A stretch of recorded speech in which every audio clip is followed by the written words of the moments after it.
Hello and welcome everyone to Pet Masters League European Finals. I'm Lex, and joining me today is Dragons After Dark. We've reached the final chapter of EU competition here in Season 3, and today decides who advances to the World Finals. That's right, the pressure is real. Today's winners will move on to represent the EU at the Pet Masters League World Finals on January 10th, where NA and EU collide for the World Championship. As always, the Pet Masters League is about more than competition. Today's EU finals are proudly raising funds for Stack Up as part of the Stack Up Call to Arms 2026 campaign. All donations from today's event go directly towards supporting veterans through gaming, mental health resources, and global community programs, including here in the EU. All right, let's talk about what's on the line today. Well, the Pet Masters League World Champion will be crowned on January 10th. Today's EU finalists are competing for Regional Champion and their ticket to the World's final stage. All competitors this season will earn a custom limited edition enamel pin, and the eventual world champion will take home a one-of-a-kind custom trophy themed around World of Warcraft: The War Within Season 3. An anonymous pet master has put up a 1 million gold bounty on our back-to-back Season 1 and 2 champion, Tanixian. Can Tanixian defend their title and get a three-peat, or will we crown a new winner this year? Ooh, this one's spicy. Yeah. So joining us now is a very special guest, Christy Tataris-Bowman, the Influencer Relations Manager for Stack Up. Christy, thank you so much for being here with us today. Hey, thanks for having me. I appreciate you guys wanting to raise awareness for Stack Up. No problem. For viewers who may be new to Stack Up, can you tell us a bit about how the organization supports veterans internationally, especially across the EU? Yeah, so we support veterans internationally, much the same as we do veterans within the US. It's just our footprint of reach is a little bit smaller over there because not as many people are aware that we support internationally. I think it's probably one of the biggest myths about Stack Up actually is that people often think that we only support US veterans, but it's not true. We like to support everyone because we feel like the struggles that veterans deal with while they're serving and, after their service is much the same. It crosses borders equally as much. So yeah, we have our 4 major programs. So mostly it's the supply crates is one that's most popular. And we'll send out gaming consoles of the recipient's choice with, games and gear and t-shirts and other geeky stuff that goes along with it, and we've sent those out to those who are deployed, those who are on the home front. They can be international as well, so that's one.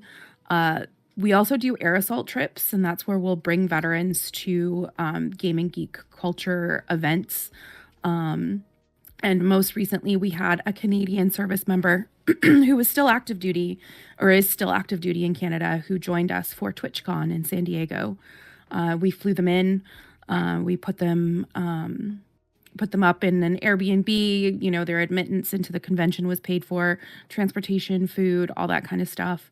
And so she was wonderful. She had a lot of fun.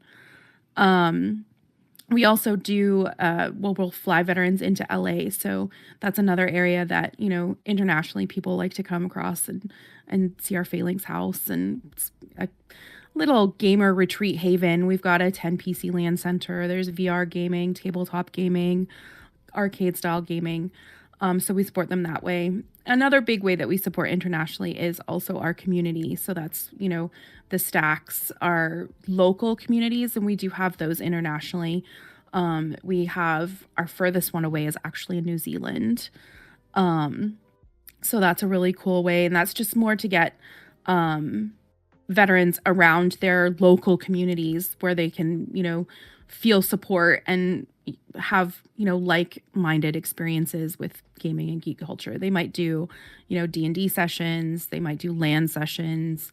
You know, a lot of them do, you know, car washes or just even meetups in general, get people out of, you know, the seclusion of their houses, which, you know, for some of us that are introverts is not always a great thing, but I still think in a balance, that's a really good idea. We also have our Discord community that we do stuff in, and that's, you know, people can come in and find support if they're struggling with mental health. It's not to replace clinical support, but it's more of like a community where you have a sense of safety and, you know, you can talk about different experiences that, you know, are different to people in your real life that people who have served or have been around those who have served can share. So those are just some of the ways that we do. Obviously, we're super eager to spread the news and make everyone aware that we, you know, support international service members as well as U.S. service members, because, you know, we'd like to do more and just, you know, make our impact known. Wow, So that this is so many. Yeah, this is just I just want to thank you guys because it's a really good opportunity for us to share with the international community that we are here to help. Come find us. Of course, and thank you too. That it sounds like you guys are doing some really incredible and really impactful work.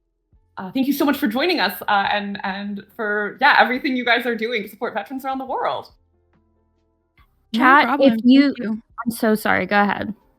No, I'm just super thankful, and I'll be hanging out today. So if there are any questions, I'm happy to answer them. Anybody can DM me or whisper me on Twitch, or you can find me. I am in the VALOR Discord, so you can find me in there and send me a DM. I'm always happy to talk stack up and supporting mental health and PTSD and all that kind of stuff. And you know, I'm a gaming and geeky nerd too, so happy to chat that stuff too. That sounds amazing, Christy. Thank you so much, and thank you for all of the work you're doing and will be doing in the future. Chat, if you'd like to support Stack Up's Call to Arms 2026, you can donate through the Tiltify link in chat. Every contribution makes a real difference. All right, I think it's time to get down to business. Let's meet today's EU finalists. So first up, we have Tnixian versus Reptilicus, two seasoned competitors with very different drafting philosophies. And on the other side, we have Baldorax versus Flow C. Both have fought their way through the EU bracket, and only one will advance to the Pet Masters League World Finals.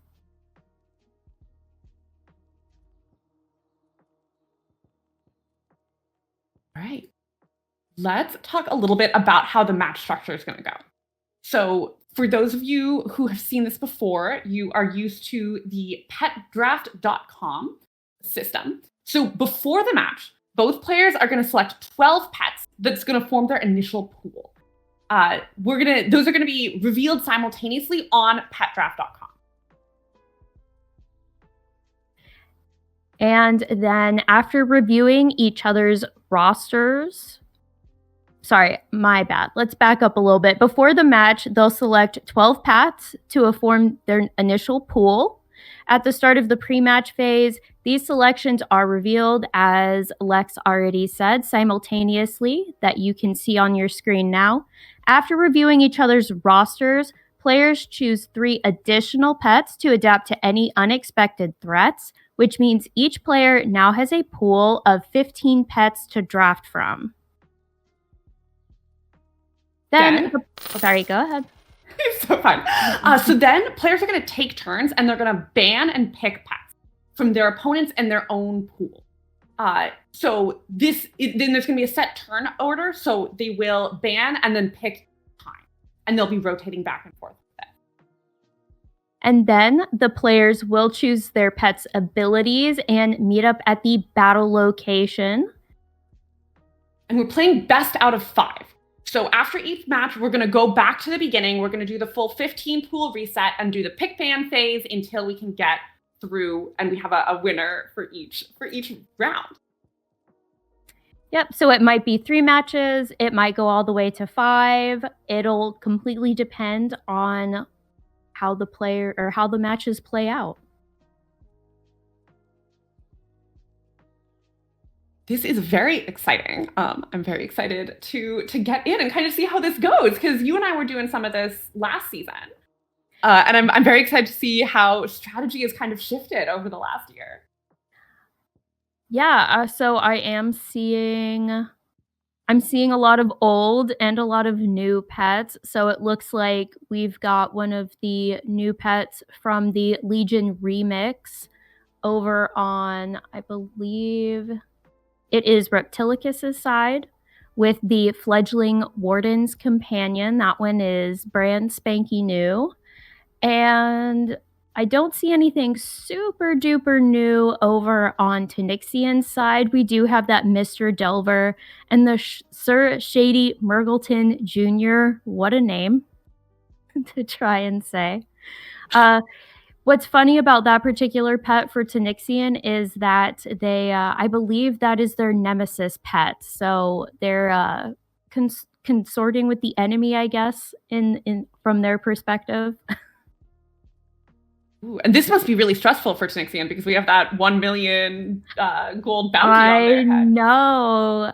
Yeah, a lot of pressure for Tanixian this time around, for sure. And now we are going into the bonus picks for each player. So now they get to pick those additional 3 pets to finish filling out their 15 pet roster. And then we will head into the pick bands. And we have a Greaves. That one is a very old school pet. I believe it got nerfed probably because of pet PvP. At one point, I believe one of its abilities got like an additional cooldown. Like an additional round on the cooldown. Yes, I do believe Baldorax has asked, Tanixian is on the left side. I do believe Tanixian is on the left side because they said their favorite pet is the Violent Poultrid, and that is the first one up there. Oh, yeah. I feel like I remember that name. Has the Violent Poultrid been a big one for a while? That one... So it came out with, I'm trying to think of the name. Oh my gosh, the place we went to in Shadowlands at the very last patch. Oh, I really can't think of names either. But I know what you're talking about. Yes, yeah. So we're the first ones are Zareth Mortis. Thank you, Flip. Appreciate the assist. So it came out in Zareth Mortis. And that one, I can't remember its full ability set, but I know that it has Enrage, and then combined with Whirling Talons, that means that you're getting a dot on the entire enemy team. Plus that Enrage can do that extra, I believe, 100% damage to all of the pets. So it can be pretty strong depending on what the other team is going to look like. Let me pull up the Violent Poultrid. Yep, so it's a speedy guy. Even after it loses its flying buff, what you're going to see is it's still at 325 speed. And while that's not like super amazing compared to like Buttercup, which has like 349 speed, it is still pretty good. And so I guess, which one am I looking at? Violent. That is what I pulled up. Okay, so it doesn't have Enrage. I guess that's a different Poultrid.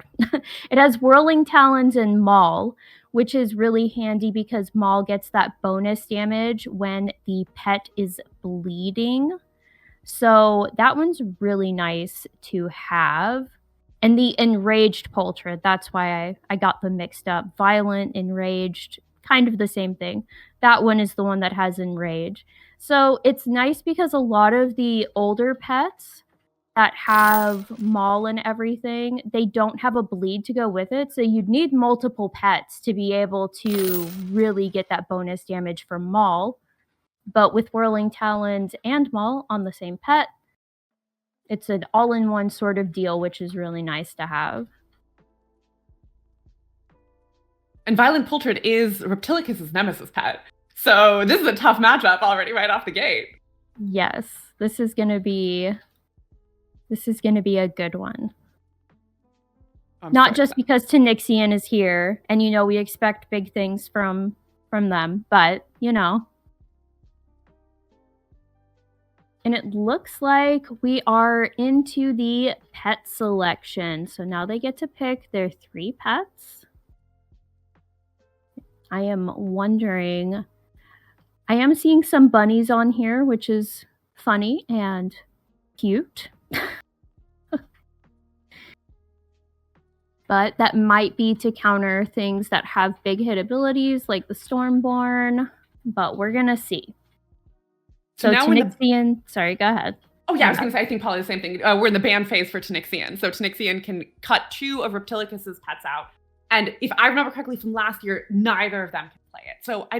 So for example, yes, if you're banning Sir Shady Myrtleton Jr., they can ban that for Reptilicus, but then Tanixian also can't play that pet. Exactly. You are 100% correct. As you can see, when Tanixian banned Sir Shady, it got banned on his side as well. Which I guess you could kind of use that strategically. So if you pick the pet as well, and then the other person bans it, like that actually reduces the number that they can ban to choose from. I'm not sure how you could use it, but I'm sure something could be used. Well, one thing I did notice is that Reptilicus didn't pull the Snow Elemental until the bonus pick phase. So I almost kind of wonder if they were trying to draw certain pets. I don't know. Maybe I'm making that up, but I can imagine a world where you're being a little bit tricky with what you're trying to get people to think you're going to play. Yes. I imagine so too. I'm just not tricky enough for all of that. I'm just like, you know what? I'm just going to sometimes I will just hit the dice on the randomizer for my team, and then I'll just go into the queue like that. I'm just like, let's see what I can do here. I think that's skill. I think that if you can play with anything, there you go. Oh, I definitely don't win, but it's just like, oh, let's see what we can do. It's a good challenge, I think. Ooh, and jumping in with a Void. Oh, Shadow. That one is a shop pet. Probably, I think, one of the earliest shop pets. And that one actually came with a plushie, and the forehead lights up. Are you serious? They don't do the shop pets like they used to. I know. They released the plushie at the same time. I don't think you got the pet if you bought the plushie, but they released around the same time, and yeah, the forehead lights up. You can kind of see that on the picture. I haven't seen it in game yet. We're going to, luckily. But yeah, it's kind of like that like the Naru symbol that the Naru get when they do certain things. Oh, I love that. And am I correct that it's a shadow? I mean, obviously it's shadow, but it's a void. Is that what the little purple? So that's magic. So it's a magic pet. We don't actually have any void pets. We're wondering if maybe at some point they were going to add a couple of other classes, I guess. Families, that's the word I'm looking for, but they never quite did. And so now we've got an old school one on Tanixian. Oh, we switched from Bone Serpent to Roggy, and of course Reptilicus managed to get that Snow Elemental on their team.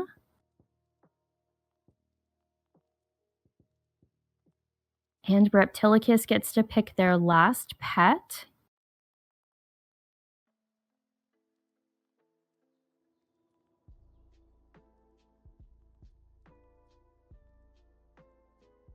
And it looks like we're going to go with the Dusky Dreadwing Pup. Yep. Ooh. Now Reptilicus gets to ban a pet. Oh, I think... Lost Quill? Are we going with the Lost Quill? Maybe the Umbral Amalgam? That's what they picked first. Oh, we went with the Lost Quill. Which is understandable. It's fast. It has a sleep. And it gets bonus damage on one of its abilities when it's faster. So that's probably a good pick there. Yeah, I do remember that one being kind of a nasty one in last year's games. Yes, I believe so. I believe someone did do a lot of work with the Lost Quill. And then Roggy is super powerful as well. And they went with the Umbral Amalgam, it looks like. Is that what we're going to go with? All right. The team has been finalized.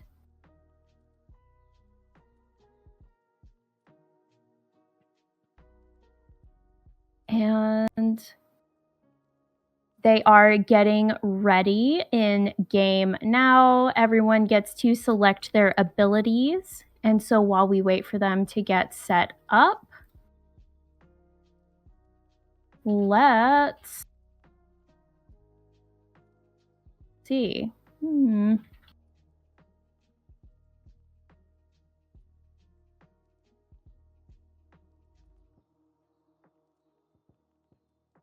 So just so everyone knows, the season 3 for this particular tournament began on September 19th in 2025.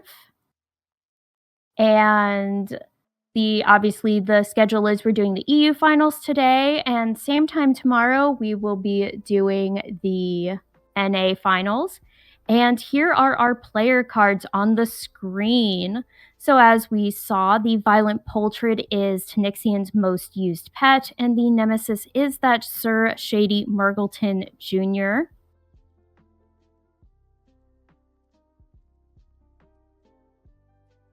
And then Reptilicus did manage to get their most used pet on their team with the Snow Elemental, but their Nemesis pet is that Violent Poultrid. So we are going to have to see, maybe in another match we'll see it, but Tanixian did not select that one this time around. The Snow Elemental is the only named pet, I think, that's being played, because Sir Shady got cut out and the Violent Poultry got cut out. So yes, that's maybe a big plus for Reptilicus.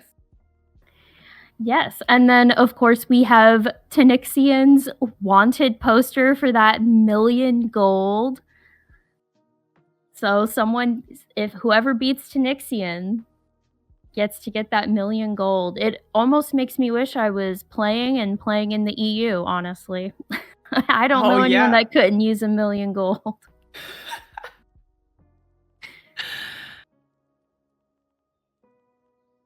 Let's see. Oh, it looks like we're ready to go here. Let the battles begin. All right, and now the players get to select which pets that they are picking to come out first. And we have the Snow Elemental versus Roggy. So this was actually a good pick. I'm sure Tanixian thought that the Snow Elemental would get played first, and because Roggy is a critter, it is going to take weak damage from those elemental abilities.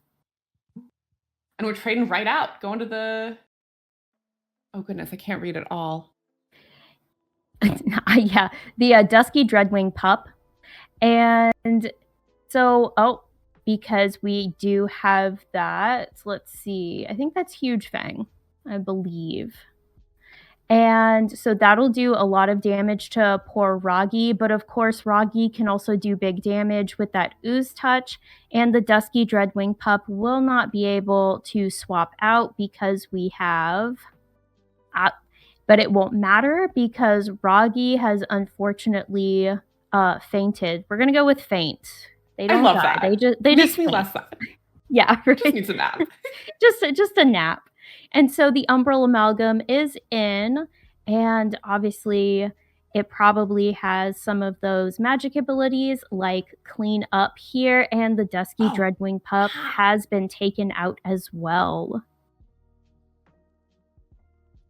Oh, and Reptilicus has brought in the Fiendish Imp. So a lot of times what you do with the Fiendish Imp is you're throwing on that Immolation aura or trying to force them out. But unfortunately, that force swap didn't work because the Umbral Amalgam still has that root on, so it could not be force swapped out. They are both technically still rooted, and now the Umbral Amalgam can Shadow Shock, doing that strong damage to the Fiendish Imp. And as I said, we've got that immolation aura up, but it didn't quite work out. And now we have the Snow Elemental, the last pet on Reptilicus's side. And we've got the Umbral Amalgam, and then a full health Shadow who has not come in yet. Oh, and the Snow Elemental did try to go for that stun, and unfortunately, it did not quite work. And Tanixian is our winner for the first match. Wow, that Umbral Amalgamation was really strong. Was that a factor of the team makeup, or like, is it just a very powerful pet in general?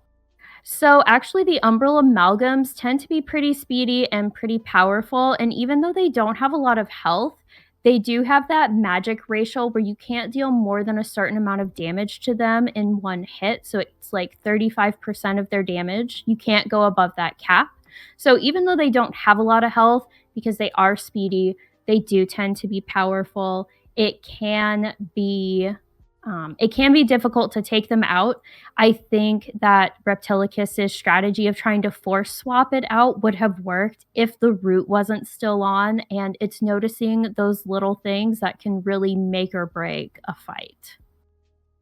Oh yeah, and like the weather and all of the little things can be so tricky in pet battling. Absolutely. Oh, All and right. Tanixian has picked their first pet. They've got the Buttercup. So that one, I believe, was a trading post reward pet for like the Traveler's Log, I believe. And that one is very fast at 349 speed. Ooh. Of course, if Reptilicus manages to get that Snow Elemental on there, it can play off of Buttercup if Buttercup uses Call Winter, so we're going to have to see kind of how these teams play out.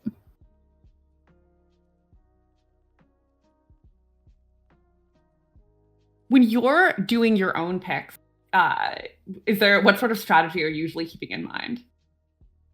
So for me, I try to make sure I'm using pets that you don't have to do an investment round in. So things like Prowl or Howl or anything that takes more than one round to execute, I generally try to stay away from. Some pets are an exception. So like the Violent Poultrid, which again has been banned this time around because it applies to a dot to all of the team. That one's easier to manage because you can, even if they swap another pet in and your maul hits, it's still going to do double damage to the other pet.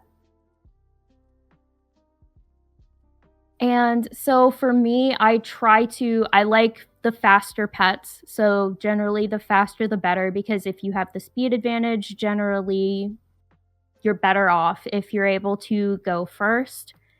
Things with stuns are nice as well.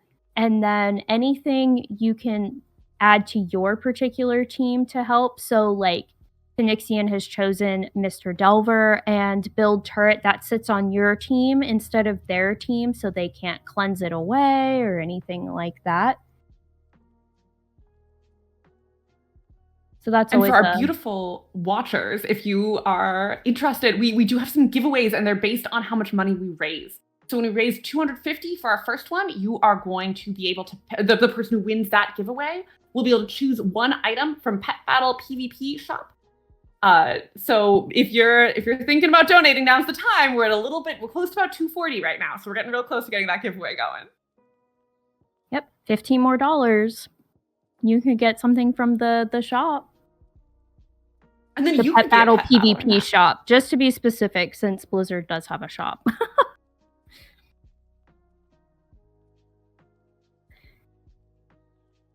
All right, it looks like Tanixian's team is finalized. We have Buttercup, Mr. Delver, and the Tolai Hair Pup, and those are all probably going to be very speedy pets.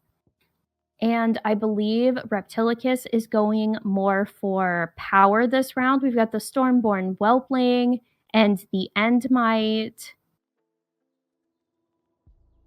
And the venture bombshell. That'll be interesting. So I was actually giving recommendations to a particular person on move sets for some of the pets since about March. And the venture bombshell is actually one of the ones I made a suggestion for, where they had demolish on them. And I said, how interesting would it be to have at least one pet on our roster that has a accuracy buff as well as demolish, because none of the demolish pets can get from that 50% to 100% hit chance on their own. But the venture bombshell is the one that can do that. So you can hit that rain dance and you get the 50%, I believe. 50%, let's see. Lock. Yep, 50% to your accuracy so that demolish will hit for 2 rounds and you don't have to swap pets around. So that was one of my recommendations.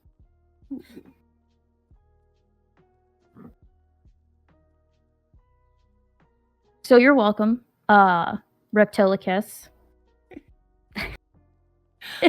That's what if they win. If they win the bounty, they owe at least part of it to you. Right. I'm taking a 2% a 2% finder's fee on that one because I made that recommendation.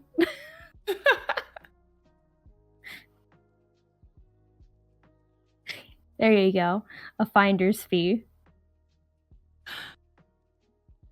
One thing that is very interesting about this round is it's completely different, unless I'm forgetting something, than last round. Like, everyone decided to swap up.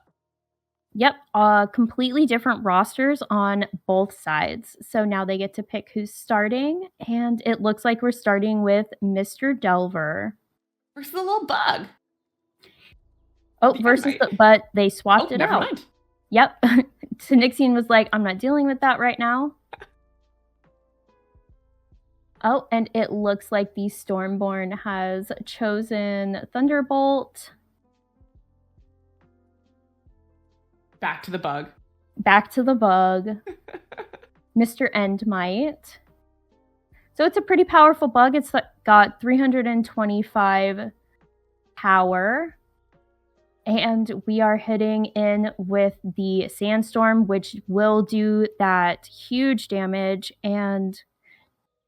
Sorry, excuse me. And it will block all of that damage from the turret, unfortunately, for Tanixian. Reptilicus is definitely switching more this round, I'm noticing. Like, that's just rotating through. I wonder if part of that was just because there was roots for so long. That wasn't really on the table last round. Yes. So that is part of why the switching can happen more, is because there's no root from Mudslide this time around. And Tanixian is playing a little bit now that Buttercup is gone. He doesn't really have a weather change ability right now.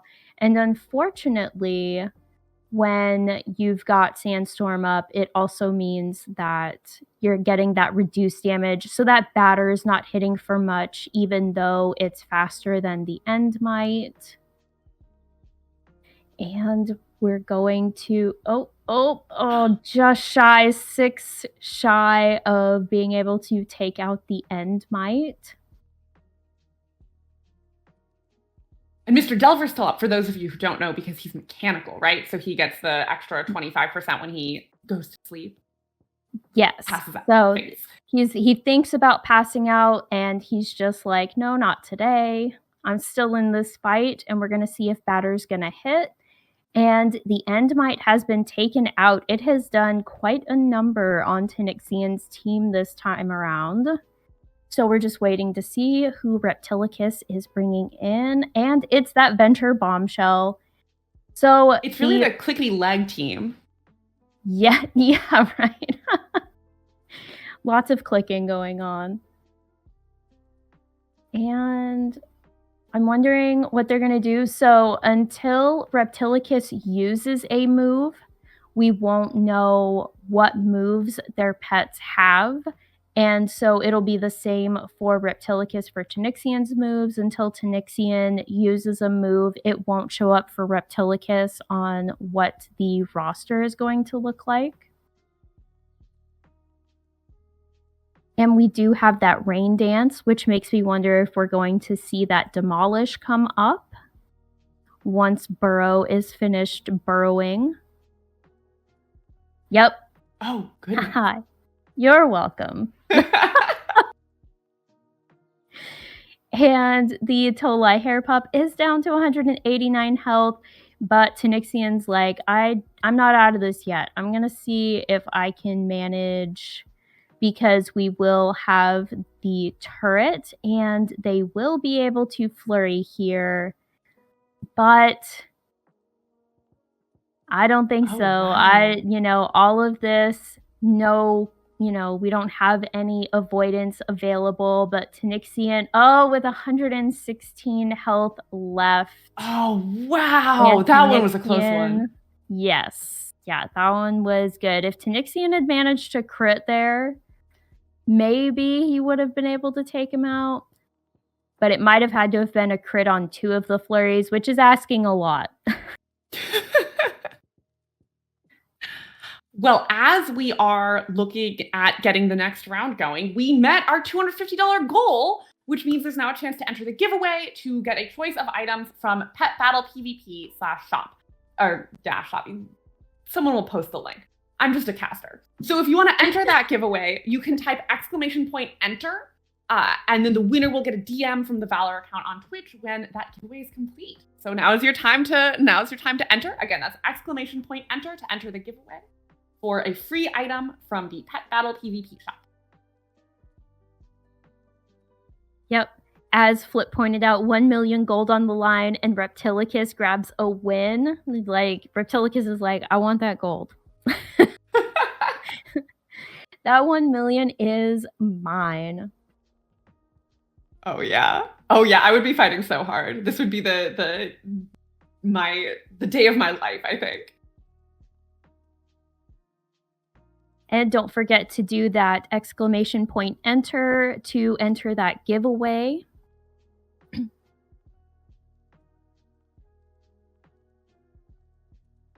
While we are waiting for them to set up their next pet draft on petdraft.com.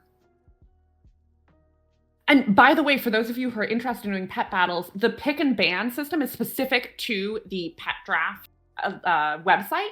And I believe this is something that anyone can go in and start their own game. So if you want to play this with your friends. Yes, and absolutely. And while the competitors are battling in real time in the game, that's more for show, just so everyone can have a little more interactive battle. You can actually battle in the pet draft website. So once the teams are picked, everyone hits ready, and then it goes into a sort of battle arena sort of thing. Kind of looks like maybe an auto battler, I think. So you can actually set up teams and battle all within the pet-draft.com if you and your friends are interested in trying out some strategies. I still remember the first time I saw this website. It still remains one of the most exciting things I've seen. It's just so fun, and it's so smart, and that's such a good clean way to get things going. I know, it's so cool, and it's absolutely amazing what the WoW community can do when they put their minds to it. This, and then we have the Pet Sim website on Zufus. Those ones, that's been really helpful for creating strategies for the PvE battles. So I think the WoW community is just like filled to bursting with talent, and it's amazing to see. Oh, it's incredible. And as a quick reminder, you can still enter to get one free item from Pet Battle PvP shop. So just type in !enter if you want to enter that giveaway. But no, I am constantly blown away by just the creativity and thought that everyone in the World of Warcraft community does. We know what we want, and we also know how to make it, which is very fun. And if you don't know how to make it, there's usually a guide, or you can usually find someone, be like, hey, you're good at this. How about making this? How cool would that be? Oh, yeah. I remember my dad played in very classic World of Warcraft, and he was talking about how he and his guildies would all like determine what was the best rotation by doing it on combat dummies. But now we have that all set up and ready to go. So thank you to everyone who does that math as well. Couldn't be me. Yes. No, absolutely not. Like, I stick to the pets, but for everything else, I'm like, let me go to a website and it'll just tell me kind of the general rotation and what I should be picking. And sometimes I'll be like, I don't see myself ever using that, and I'll pick something different. But for the most part, I'm just like, I'm just going to leave it to the experts. They've done more math than I will ever do in my life. They know what they're doing. Speaking of picking, it looks like we're back with Roggy and also the Venture Bombshell. Yes. And then the Timeless Mechanical Dragonling, that one's going to be interesting. I imagine we're going to see it using, maybe we'll be seeing Armageddon, maybe not. Usually most people are going to pick Decoy just to help with that longevity. Again, it has Time Bomb or Razor Talons in slot 2, and honestly, I wouldn't mess with either of those abilities, mostly because unless you know that the other team doesn't have any kind of avoidance abilities. Like I said, I try to avoid sort of investment effect type stuff. And Time Bomb, it takes like 3 rounds to go off or 2 rounds to go off. Hold on. Let's see. 3 rounds. And then, so probably like Flame Breath if Tanixian doesn't pick any mechanicals. Maybe Spark, although Spark, you want to be faster so you can get that bonus hit. And the Timeless Mechanical Dragonling is amazing, but it is not fast.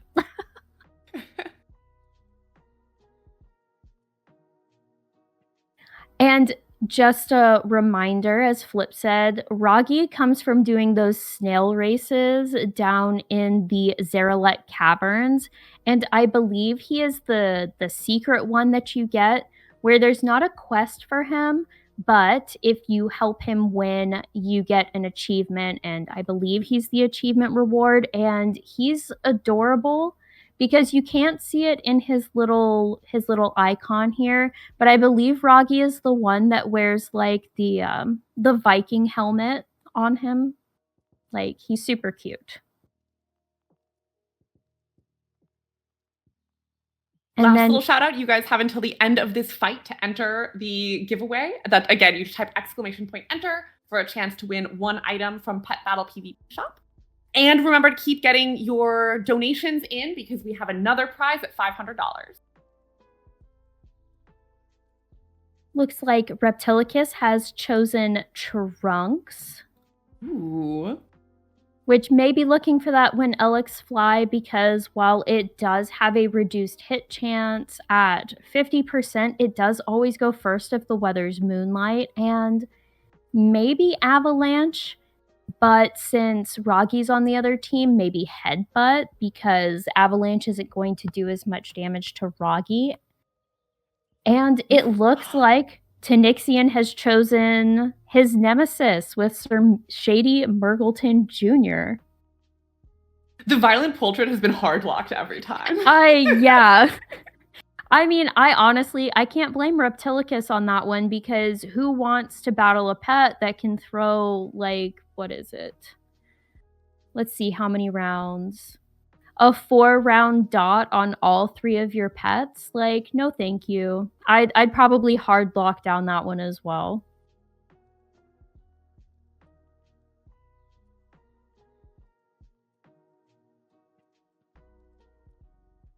And they are getting ready to battle. They have chosen their pets. They are choosing their abilities right now, and we will bring that back up once they have started their battle. And don't forget, like Lex said, at the end of this battle, we will be concluding that giveaway. So don't forget to hit !enter to get an item from the Pet Battle PvP-shop.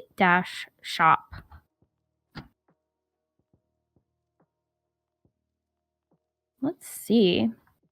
So I'm trying to think of how I would play this one. Because obviously there's no beasts on Tanixian's team, but it doesn't have to be a beast because that demolish is still going to hit like a truck. And then the rebellious imp it's not quite the speedy one, but we probably see like that immolation in either portal or nethergate. So either the imp is going to swap out or nethergate's going to force swap the other pet, and then obviously burn, which I imagine the rebellious imp will be a good counter for the timeless mechanical dragonling. And then maybe Sir Shady against Trunks, because if Trunks has that Moonfire to get Moonlight, all of those magic abilities are going to do more damage. So we're going to have to see. Trunks also has the added bonus that he's a little cutie. So you have to counter that. Like, how are you going to counter the fact that he's a little baby? Yeah, like, it's like, how could you hit that cute thing in Tanixian's, like, I take no prisoners. Truly. And we're starting right out with Trunks and the Imp. Yep, and so we are hitting that immolation aura. So the reason people pick this is because it's an aura on the pet itself, and it will do damage while sitting on that back line, as you see there, that 81 damage. And while it doesn't seem like a lot, it will help the imp heal on the back line, because every time a humanoid pet does damage, it does heal for something like either 3 or 6% of its health. And so that imp is slowly healing on the back line every time that immolation aura hits. Well, and we've been seeing fights that are like, oh, that guy stayed in from like 5 hit points. So that 81 can be a make or break this high level. Absolutely. Oh, bye, Roggy. Oh, poor Roggy. And it looked like it was Headbutt. Yeah, I figured Headbutt was probably going to be the go-to there just because of Roggy, and Roggy's so powerful. And now we have Sir Shady Murgleton Jr., and I believe, let's see what Tanixian does. Oh, maybe they were expecting that swap out, and that immolation aura, I don't know how much longer it's going to be up. Perhaps not much longer, but it is going to do a nice chunk of damage against the Timeless Mechanical Dragonling because it is an elemental ability. On the other hand, the Timeless Mechanical Dragonling has put that dot on Sir Shady Murgleton Jr. because Dragonkin abilities do more damage to magic pets. And there goes our poor Timeless Mechanical Dragonling. And who is Reptilicus going to bring in? Bombshell time! Bombshell time. Yep. Oh, yep. There we go with that.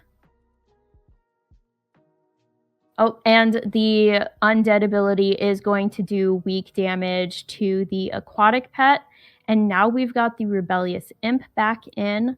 So even though the rebellious imp is, as you saw there, even though it's locked in, if it did have another pet to switch to, it would stay there. But using that portal will still help them avoid damage, which was the play here. Oh, if only that had rolled a little higher. But there goes the Venture Bombshell, and we are coming right down to it. Oh, yep, 537. Tanixian's kind of hoping that if it happens, it's not going to crit. It's not going to stun. Oh no, it's stunned. Ah, look at that! 37 health. And Reptilicus takes the second wind. He's going for it. He's like, that million gold is mine. And that stun is only a 25% chance. So there was only a 1 in 4 chance that stun was going to land. Oh, wow. That was this is getting good. I'm getting really excited. I am too, because Tanixian has won 2 seasons in a row. So, this might be it. Are we going to see a come from behind win for Tanixian, or will Reptilicus win this one, take the million gold, and go into the match after the next one? Flip Method throwing a little shade in the chat saying losing to the new guy. Oh my.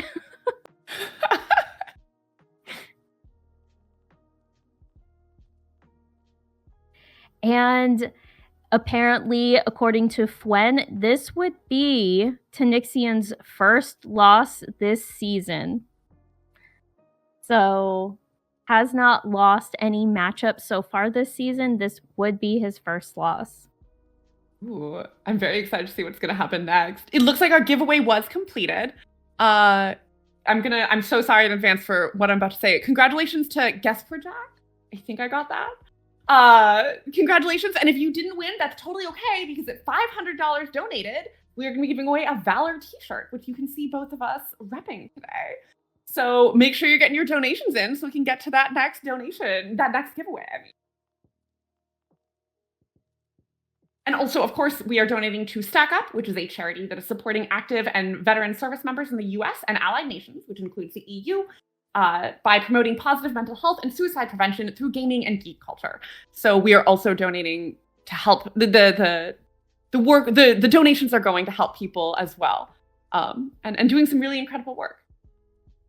Absolutely. One of the things they do is they drop supply crates, which are video game care packages sent to deployed units and veterans in need. Supply crates serve as a preventative measure, aiding to prevent the onset of operational stress by providing a healthy outlet for decompression before there's a problem. A pound of prevention, something like that. Like an ounce of prevention is a pound of cures. Something, the saying is something like that. And it looks like we are back into our pick ban phase, and Tanixian gets to ban 2 pets. It does not want to see, or he does not want to see that Timeless Mechanical Dragonling or that Enmite. And it looks like the Violent Poultrid again gets that hard ban. Like, no, we are not doing this. We're back to Buttercup. Such a cute name. Oh, and it's, I believe the moose is a little pink. Like, the icon doesn't do it justice. I'm pretty sure Buttercup's kind of pink. It was kind of wild the first time we data mined it. Everyone was like, is the baby moose pink? And it is. All the WoW devs, like the art devs, really go all out, but the pets, next level, which is crazy because having played for so long, I mean, I remember the little, triangle bunnies, which are adorable in their own right. Oh, yeah, the low poly, like marmots and bunnies and squirrels and stuff, yeah. We've seen quite a bit of growth. Yes, quite a bit. Even just within the last few expansions, where you look at some of the models and then you look at them from Dragonflight into the War Within, and the devs have done an absolutely amazing job. We did get Roggy banned. No more Roggy. Oh, yeah, I'm not surprised. Roggy's a little bit of a menace. Looks like Tanixian's going old school with that Bone Serpent, and Reptilicus has the Dusky. Oh, maybe not. Tanixian's trying to make me a liar. Tanixian says, if I can't have my favorite pet, I will have my nemesis pet. Right, exactly. I feel like Shadowlands into Dragonflight was a glow up, Flip Method said. I 100% agree. I definitely think that the pets from, like, don't get me wrong, Shadowlands had some interesting models, right? And they definitely do have some cute pets, but they definitely brought their A game for the for Dragonflight and onward for those pet models. And we have the Venture Bombshell again. I'm actually surprised that one didn't get banned. That one's done a little bit of damage.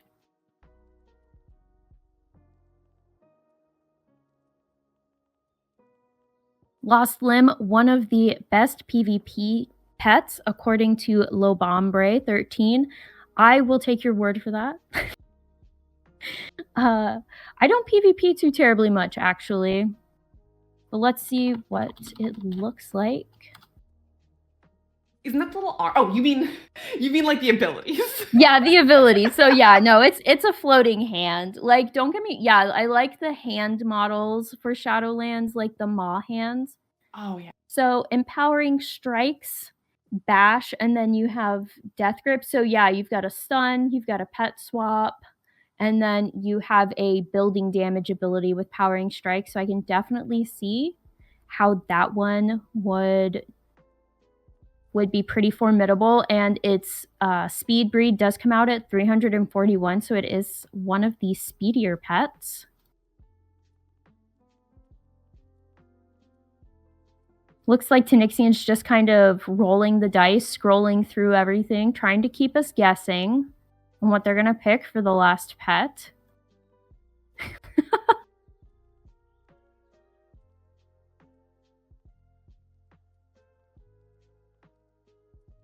Oh, is it going to be the Lost Quill? I'm thinking this is the longest they've waited on anything. That one would probably complement everything pretty nice. It is pretty speedy, so it would be a very speedy team. Oh, Death Adder Hatchling. Are we going for the blind? Oh, the Rebellious Imp. Tanixian's taking this very seriously. Cutting it down to the wire. And it was Lost Quill.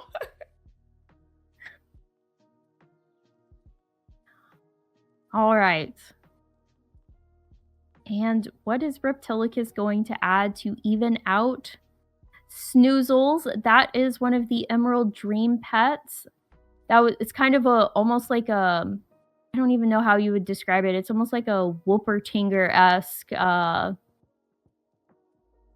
a panda. I can't think of what that would be. Like the red panda look, but it's got horns. Ooh. It does have an ability that is just the fact that it's cute. It has 25% increased dodge chance, which is exactly what we were saying. Reptilicus knows how to play the cute pet. Yes. Very cute. And because it has so much power at 357, it is going to be slower. So maybe we're going to see that tail sweep used, since we do have 2 magic pets. So grabbing that pet that has a dragonkin ability was probably a smart move. So we've talked a lot about the fact that these players are playing for the bounty to knock off Tanixian right now. The world champion for the person who wins both EU and NA together. So that's going to be on January 10th, when the EU and the NA people are going to battle each other, are going to receive a one-of-a-kind custom trophy themed around the current season of World of Warcraft. So season 3 of the War Within. And everyone's going to get a cute little enamel pin featuring this season's artwork. There's no other way to get those pins. They are fully exclusive. Yes, so the trophy we see on the screen right now, that's just the sample trophy. That is the Season 2 trophy that I'm sure Tanixian has sitting on a shelf right above their computer monitor right now, looking for a three-peat this year. That would be a very pretty shelf, I'm sure. Absolutely, and these trophies are amazing, and they are gorgeous, and I can't wait to see what the Season 3 trophy is going to look like. And then, of course, that pin has one of the new foxes and one of the Perkins from the, I don't know what that race is called. They're not ethereals. The other guys. The brokers? Brokers, yes. The brokers. All right, this could be the win for Reptilicus if they can knock Tanixian out, and if not, we're going on for another round. Oh, look at that little guy! I know, isn't he so cute? They're very adorable. Oh, his little chumps. Oh no, the headbutt missed because of that 10% chance to miss with Called Darkness. Oh no. we'll see if the next ability... Oh, and while we did not get that stun, it did do all of that damage, but like I said, Snoozle's definitely chosen for that tail sweep ability, doing all that damage. Unfortunately, because it's a magic pet, it is absolutely capped at that 35%. And that cleanup did hit, taking out poor Snoozles.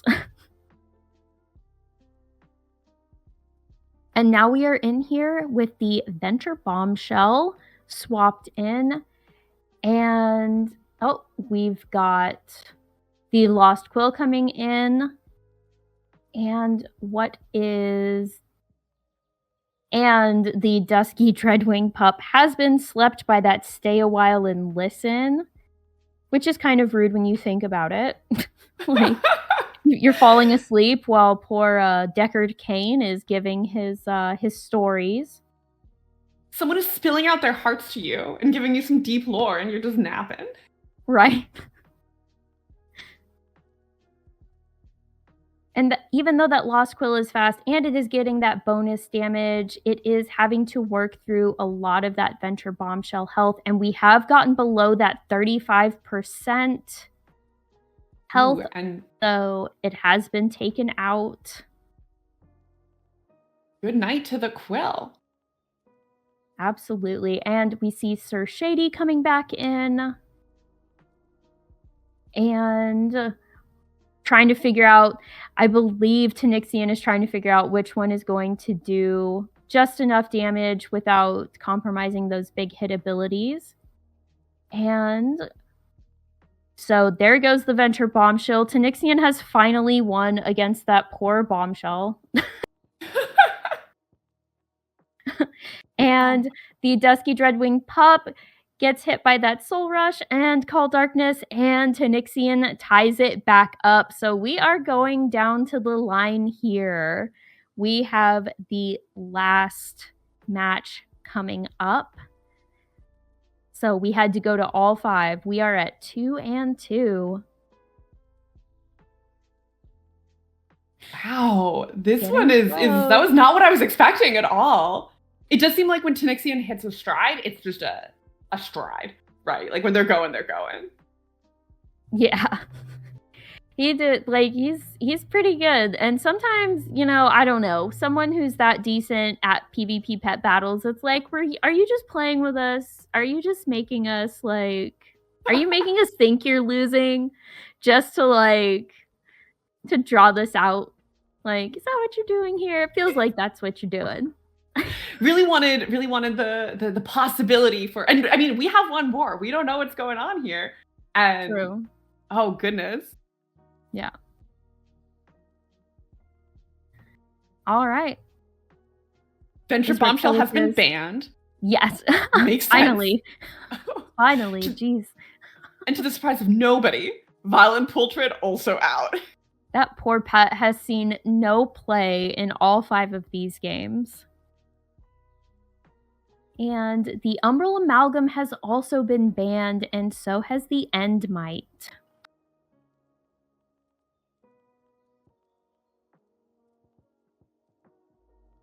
Let's see.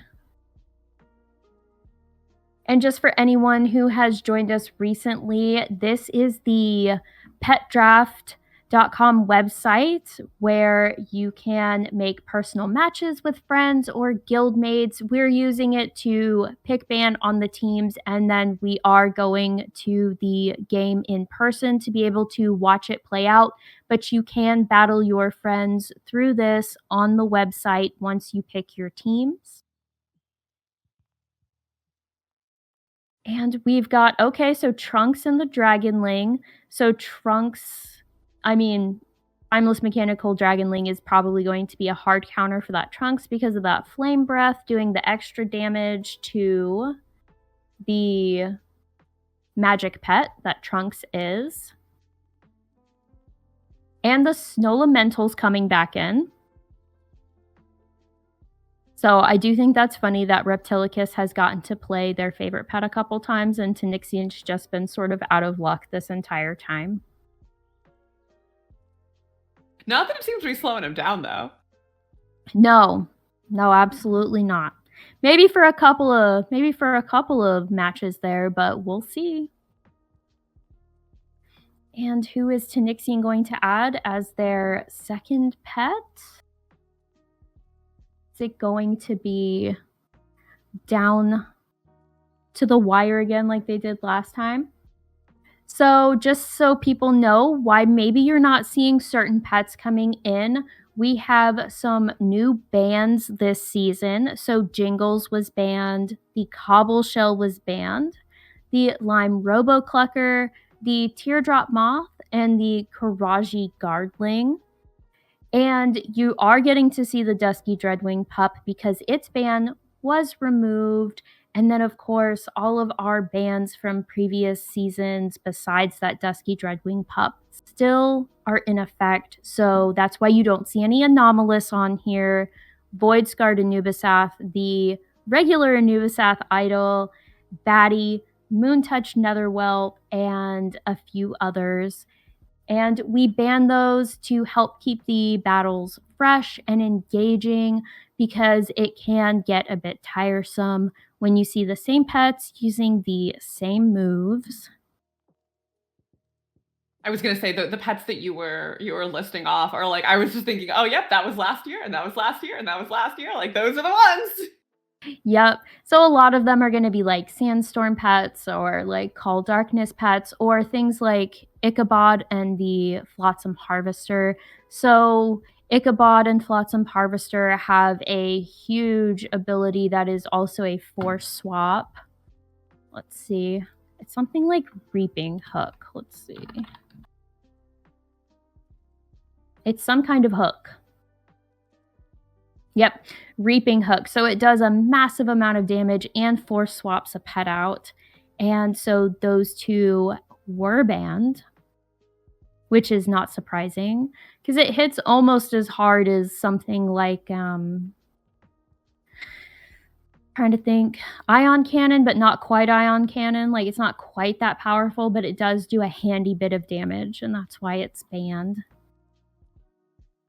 And then Reptilicus has also chosen a Timeless Mechanical Dragonling.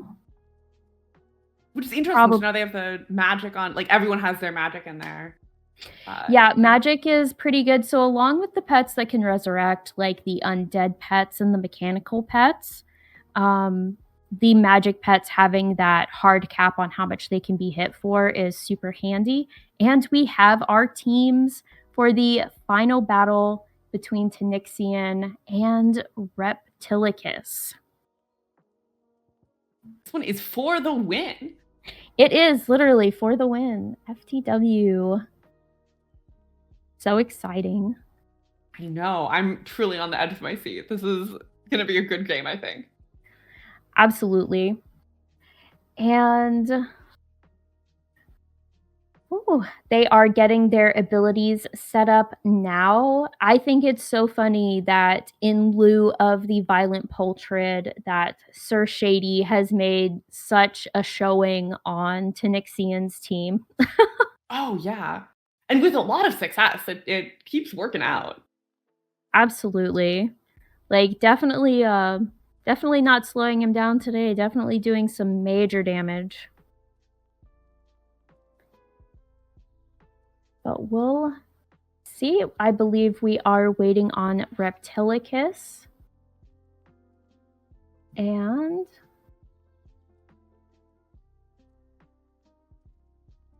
so we do have open volunteer roles for the Pet Masters League, and they are actively seeking a social media manager, Discord moderators, pet reviewers, guide writer, article writers, website tools developers. Pretty much if it's a position, they are looking for it. And we have started, we've got the Rebellious Imp already force swapping out the Trunks. Tanixian's like, I don't want to deal with Trunks right now. Get out of here with that. And so the Snow Elemental has put up Slippery Ice, and that does reduced hit chance to the enemy team. So it reduces their hit chance by 20%. but it also chills the target, which is why the Snow Elemental was able to use that stun with Deep Freeze. And it also helps give that bonus damage to Ice Lance, because Ice Lance gets a bonus damage when the enemy is chilled. Oh, and that 20% reduction in hit chance has unfortunately hit Tanixian in that Call Darkness did not end up hitting the Timeless Mechanical Dragonling. Dragon versus dragon. Yep, dragon versus dragon. We're going to see who comes out on top.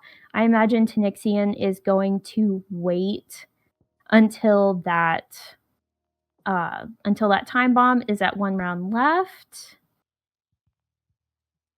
to put up that decoy, and that is exactly what he did. And I believe he's probably hoping that that Slippery Ice will do extra work, because Call Darkness is also up, which means that there's actually a 30% reduction, I believe, total. And the Rebellious Imp comes back in with Trunks using Smash and Headbutt. And what is Nixian going to do? We're going to throw on the Immolation Aura. We're going to use Burn. We are going to Burn, and unfortunately that missed again. Tanixian has had really bad luck with those misses with that Slippery Ice. I can definitely see why Reptilicus likes it as one of its favorite, or as one of their favorites. Oh, and we got the wave. Yep, but it missed because Trunks has Ethereal, which is an always goes first ability, and takes out that Trunks with Soul Rush. And the Timeless Mechanical Dragonling is coming in now. And so Sir Shady has used that Call Darkness, and that breath is doing strong damage to Sir Shady. So far, it looks like we might see that 1,000,000 gold. Oh, and Sir Shady is taken out. It is dragon versus dragon. Well, not for long. Now it's dragon versus snow. Oh, I forgot that it's mechanical. Yes. I just saw dragon. I was like, well, I guess it's an animal. And what are we gonna do? We are in that mech round, and it's a speed tie, so it's one of those who's gonna get to go first type of deals. And it looks like that round Tanixian got to go first, so the Snow Elemental definitely has the and that's it. Tanixian has won, pulling out the win. Unfortunately, Reptilicus was not able to claim that 1,000,000 gold bounty, and Tanixian lives to see another match. Good. Bringing it right back on for Tanixian. I know. It was awesome. Oh, yeah, that was very exciting. That was a great way to start out. Absolutely. And next, we are going to be having the lovely Baldorax versus Flosi. Yes, absolutely. Which means whoever wins this will have another shot at that 1,000,000 gold bounty. Yep. So, unfortunately for Reptilicus, fortunately for one of our next two competitors. And there's that replay of Tanixian pulling out the win. Another congratulations to Tanixian. And we've got Fwen here supervising the battles.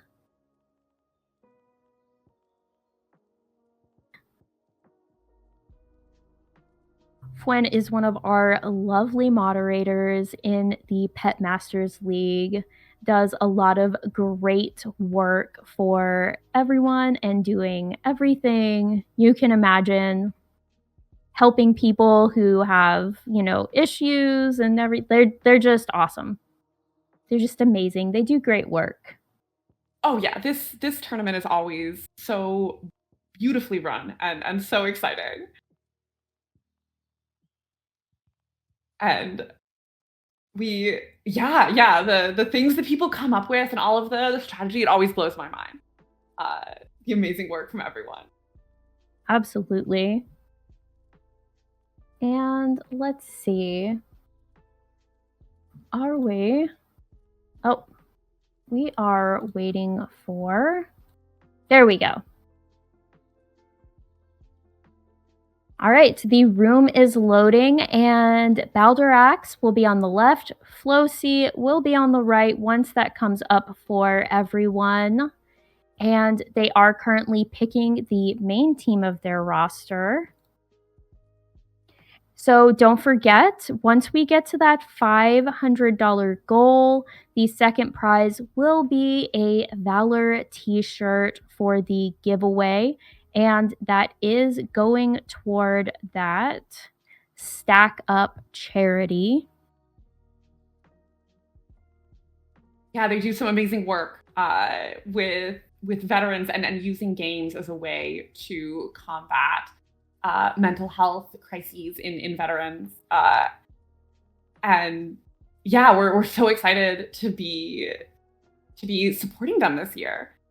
Yeah, it sounds like an amazing organization. And for everyone joining, don't forget that they do work in the EU and in Australia and other parts of the world. This is not just a US exclusive charity.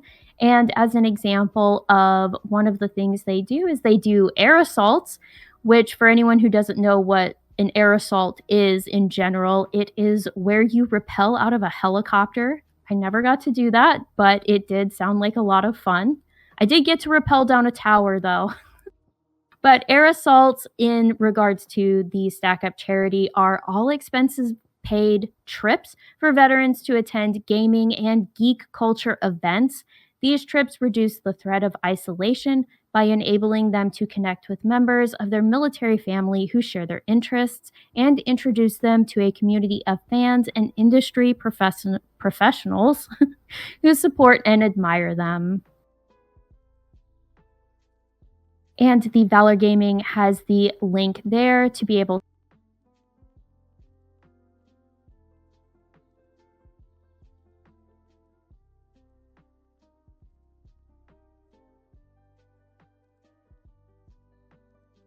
about how World of Warcraft in general has people are super creative about the way they come up with like different systems to make things easier. And I think one thing that I love about geek community in general is how much we just want to support each other. And so seeing these ways to bring different communities that might benefit from that support deeper and deeper into this community as a way to sort of stack that love and stack that help is really, really beautiful. Absolutely. And it's just a great way to let people know that they are not alone out there. And just remember, let me see. Just remember, Christy is in our chat today. If any of you if you have any questions, if you are a veteran in need, or if you know a veteran in need, feel free to reach out to Christy here in our chat today, or you can check out the organization website, and they do have a Discord. So feel free to check all of that out. And it looks like Baldorax filled up their roster pretty quick. We are seeing some older school pets like the Enchanted Broom. There's the Sir Shady once again. And I believe we were talking about the Lost Limb in the chat just a few moments ago. So we are seeing that one in the roster for Baldorax as well.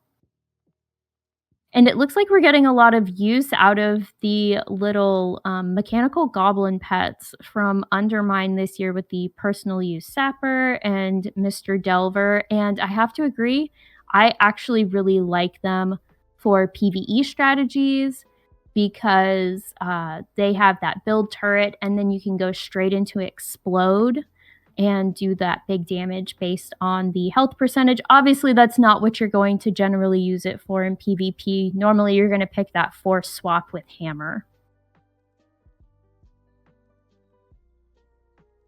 And it looks like we have fans in the chat going, saying go, go, go, Flo C, go Baldorax. So we're gonna find out who the winner is. And Stormy, I actually love Stormy. Not just because of its moveset, but also because it's so cute. So it's one of the little proto Drake, baby proto Drake pets, but it has like a little storm cloud around it and some lightning going on. And it's sort of not quite opaque, like it's sort of see-through. It's such a cute little pet. I love him.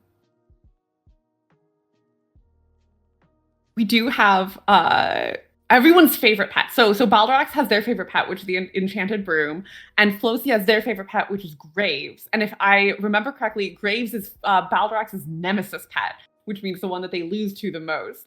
So we are having quite a matchup here. It makes me wonder if we're going to see something similar here, like we saw with Tanixian, where when the pet is a nemesis, like we're going to see a hard, just like, I'm going to ban this one every single time, first ban pick, if that's what we're going to see happen. Yeah, and I'm wondering if the Violent Poultry is going to have as much issues getting playtime this time, or since they both have it, maybe we'll actually see that one come out. Maybe. And here are the player cards, these lovely player cards that Flip Method has come up with for the tournament. And as you can see, Baldo the Insane. They, as you said, their most used pet is the broom. And then we've got Graves. And yeah, that Violent Poultrid comes up a lot. And let's see. So just some small info in regards to our competitors. Baldorax and Flocy are actually sparring partners in the Pet Masters League. They would practice with each other before each match against someone else. Oh no, there is nothing like going against someone that you fight all the time. Yeah, I'm curious how that's going to change the game. Yeah, speaking as someone who spars in real life against generally the same people, it can either make it very, very difficult or very easy.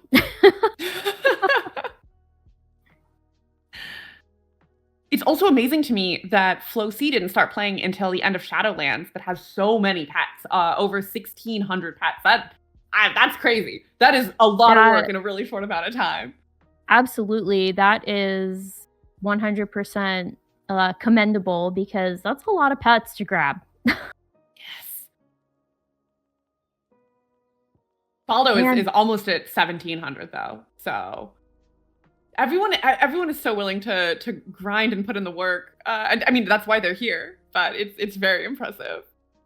Oh, absolutely. And I think the fun thing about collecting the pets is that it's not just something pretty to collect. Like, they have a function in the game, and they're a lot of fun. They're a lot of fun to collect. They're a lot of fun to battle with. And I'm not just saying that because that's literally all I do in the game. No, I think you're so right. I love them so much. I am so excited for the day that they figure out how to integrate pets and housing.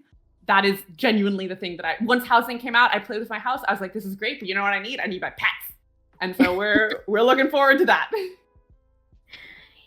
Yep, as Prophet pointed out, housing is the end game now. It does sure seem that way, doesn't it? It's like, what can we attach housing items to that will make people do this content? Literally everything.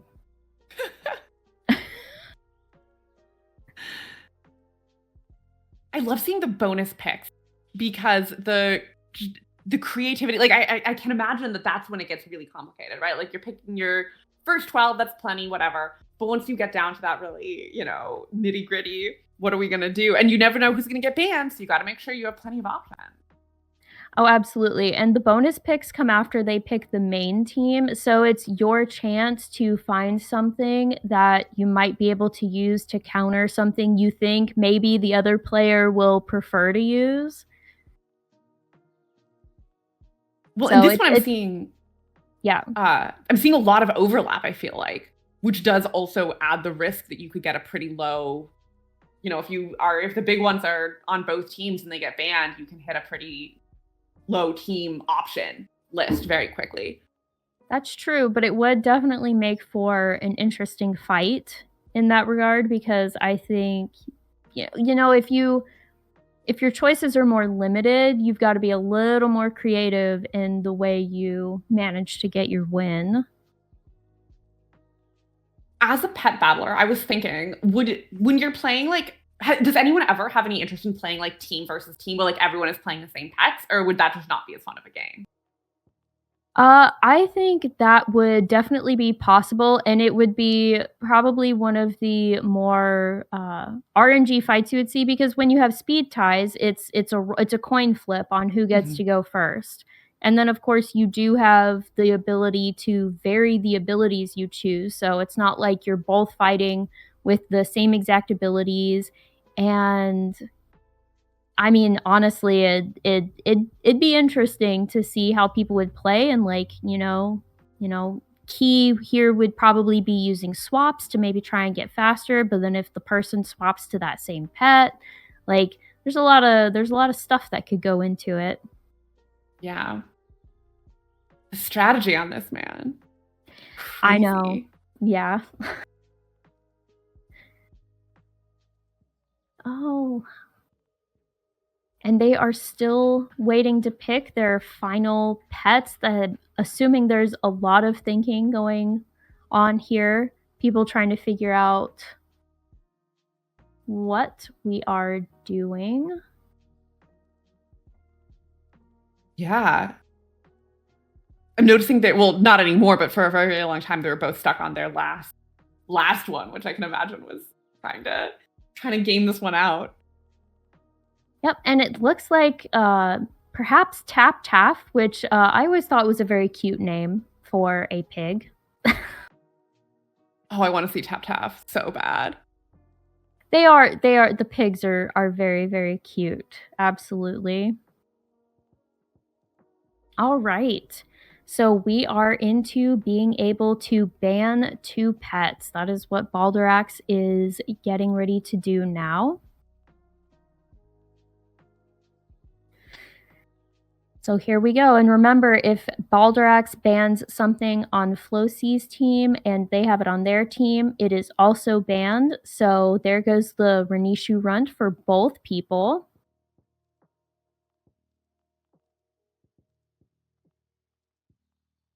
Oh, never mind. We're keeping that one in, maybe. Oh, okay. All right. Nope. We're changing it up. We're not banning it. They're keeping us on our toes. They sure are. Jobs. Yeah, right. They're like, let's see if they're paying attention. Oh, we've backed out of that one too. Yeah. This one, I'm sure, I think I might have already said this, so forgive me for being super repetitive, but so many of the best ones are in everyone's deck. Yes, absolutely. So you're going to see a lot of like the speedier guys, the more powerful ones, the ones that have really great utility. And maybe Sir Shady's getting banned. Oh, Sir Shady? They came down. Yeah, and they came down right to the line on that ban, because we do have a timer. They do have a limited time to pick the bans, pick their pets. That way, no one is just kind of sitting there. Right. Thinking as long as they can. Right. Let me drag this out. And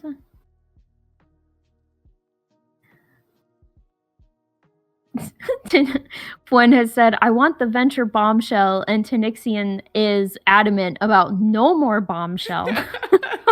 we are not doing the Bombshell anymore. You've had your fill. Oh, and we're gonna see the Violent Poultry, Tanixian. Finally. This one's for you. Right? I don't know. Is that going to make Tanixian jealous? That's true. This might be painful. They get to use the Violent Poultrid, but I don't get to use the Poultrid. Yeah, it is crazy. We also got the Umbral, which was another one that just pretty consistently was just knocked out of the park immediately in the last round. So this is going to be a very different vibe, I think. absolutely. And the Umbral is really so the max speed that it can have with the speed breed is 357, and then the max power it can have is 357. But I believe even the power breed, if I'm not mistaken, is still pretty quick, like for a power breed. Let's see. Yeah, it's still at 292 speed, which for a power breed pet is really fast.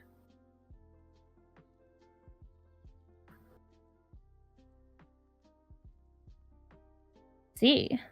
Oh no, the Umbral, the best counter to the violent Poltrid, which is probably why Sir Shady is Tanixian's nemesis, because the Umbral and Sir Shady have almost identical movesets. The one difference is that Sir Shady has Siphon Anima and let's see. And the Umbral has Magic Sword instead. And we're gonna see Stormy. I'm so excited. You got me very interested in what Stormy looks so like. It's so cute. He's so adorable. You're gonna be happy. Oh, I'm so excited. Very cute. And that one, I believe, it's a currency pet, so it's on a vendor pet. Or sorry, it's on a vendor in Valdraken. Yes, Valdraken. So it's the elemental overflow that you have to get from, let's see, so much stuff, so many sources. And Wowhead wants to take forever to load. But basically you have to collect a bunch of elemental overflow to get the pet off of the vendor. Okay, so it's kind of all of the all of the NPCs that spawn during like the storms, I guess. Okay. So that's not too bad. At least it's not like the oh my gosh, that one thing that you would go into in like the Bronze Dragon area where you'd have to hold the 4 positions and they would send waves of enemies, and then once all 4 of the positions were held, then the big boss would spawn, which yeah, like the Time Lost Future, that's what it was. So that event is really horrible if you didn't do it when it was current. And the Time Lost Vorquin, I believe, is the pet attached to that one. So yeah. Yeah. That's an event that probably needs to be like revisited on some devs list where they're just like, okay, well, like, yeah, you can't always get groups for this anymore, a couple of expansions out. Yeah, that is always the difficult thing when you need a lot of people to make something feasible. Because yeah, when it's live, you don't even think about that because everyone's going for it. Everyone needs whatever you're getting. But once that goes off live, it's you and like whatever friends you can scrounge up. Yeah, and it's not like you can just go to one spot and like hold it. It's kind of like if you leave, they will spawn and then they will take the spot back. So it's not like you can just be one person, take a spot, and it's yours. Yeah, as Flip pointed out, you need 4 people to be in the zone to complete it, and nobody goes there. Oh no. And we have an old school pet with the Bone Serpent.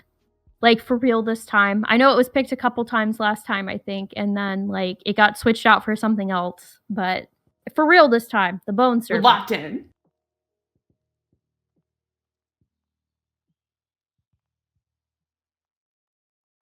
And who is Baldurax going to pick for their final slot? We're banning Ragi, it looks like. That's a true tragedy. I don't blame them. Like, as adorable as Ragi is, like, that's a lot of power. Yeah. Behind that little snail.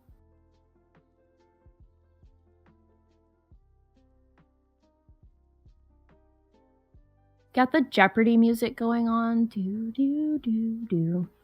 In my I head know, every these time two this are- comes up. These two are definitely putting a lot of thought into this, which is very exciting. I wish I could be in their heads. I want to know the strategy that's going on here. We should make them do those like interviews like athletes have to do, where we pull them off the sidelines when they're like, you know, exhausted and emotionally cooked from doing the fights and make them answer complex questions that they can't answer anyway. Yeah, absolutely. And you know, like for Chinixian this time around, there would be like that meme clip where it's like, not gonna lie, they had us in the first half. Oh man, that one was crazy. Oh, we're maybe gonna get a little dinosaur, level dinosaurs. I think that's the PvP one. Let's see. The 250 PvP wins? Yep. Oh, So wow. win 250 PvP pet battles through Find Battle with a full team of level 25s. So Baldrax does PvP pet battles, but also just PvP. Mm-hmm.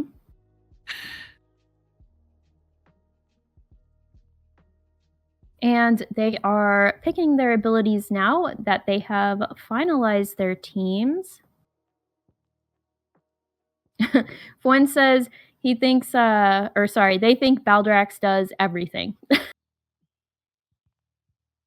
Baldrax is an equal opportunity content person. Amazing. And I guess that's probably really good for pet battling because there's pets everywhere, like all sorts of achievements and all sorts of different things and purchase through different currency. Oh yeah, they're pretty much in every aspect of the game you can think of. Probably the pets that I would absolutely never see are the 400 honor pets. That's not happening. Not for me. Surely not. And make sure we keep those donations going to Stack Up, which is the charity that we're supporting this time that is focused on using gaming as a way to help veterans. They do a ton of... Sorry, go ahead. My bad. Oh, yeah, no, they do a ton of work everywhere, including they have the Stacks, which are their volunteer force for good. Their teams all over the globe that serve veterans in their communities by hosting events. They'll do community projects and do opportunities to get veterans to come together in local areas and support one another. So they really do some amazing work at all stages of. Oh, and Baldrax opened with the Whirling Talons from the Violent Pultrid, but unfortunately, the Umbral Amalgam has hit them with the stun on the Soul Rush, which also does strong damage to flying pets. Oh, goodness. And there's the Stormy. Stormy is very cute. Are we reversed? I think we're reversed. Oh, that makes sense. I was very confused. I was like, that does not look like a cat to me. Yeah, no. So that means that they are... Yeah, okay. So we're going a little backwards. That's okay. So Baldrax is actually on the right, and Flow C is on the left. Isn't it? I think so. Yes. No. Yes? I'm so confused. No, Baldrax is on the left. Okay, so they're correct, but the top of the screen is not. Oh man, I love little dragons. Oh yeah, he's looks like he's taking a nap, unfortunately. Yeah. It's a little tough on that side of the group, but that's okay. Yeah. Oh, and Widget getting that last hit in on their undead round.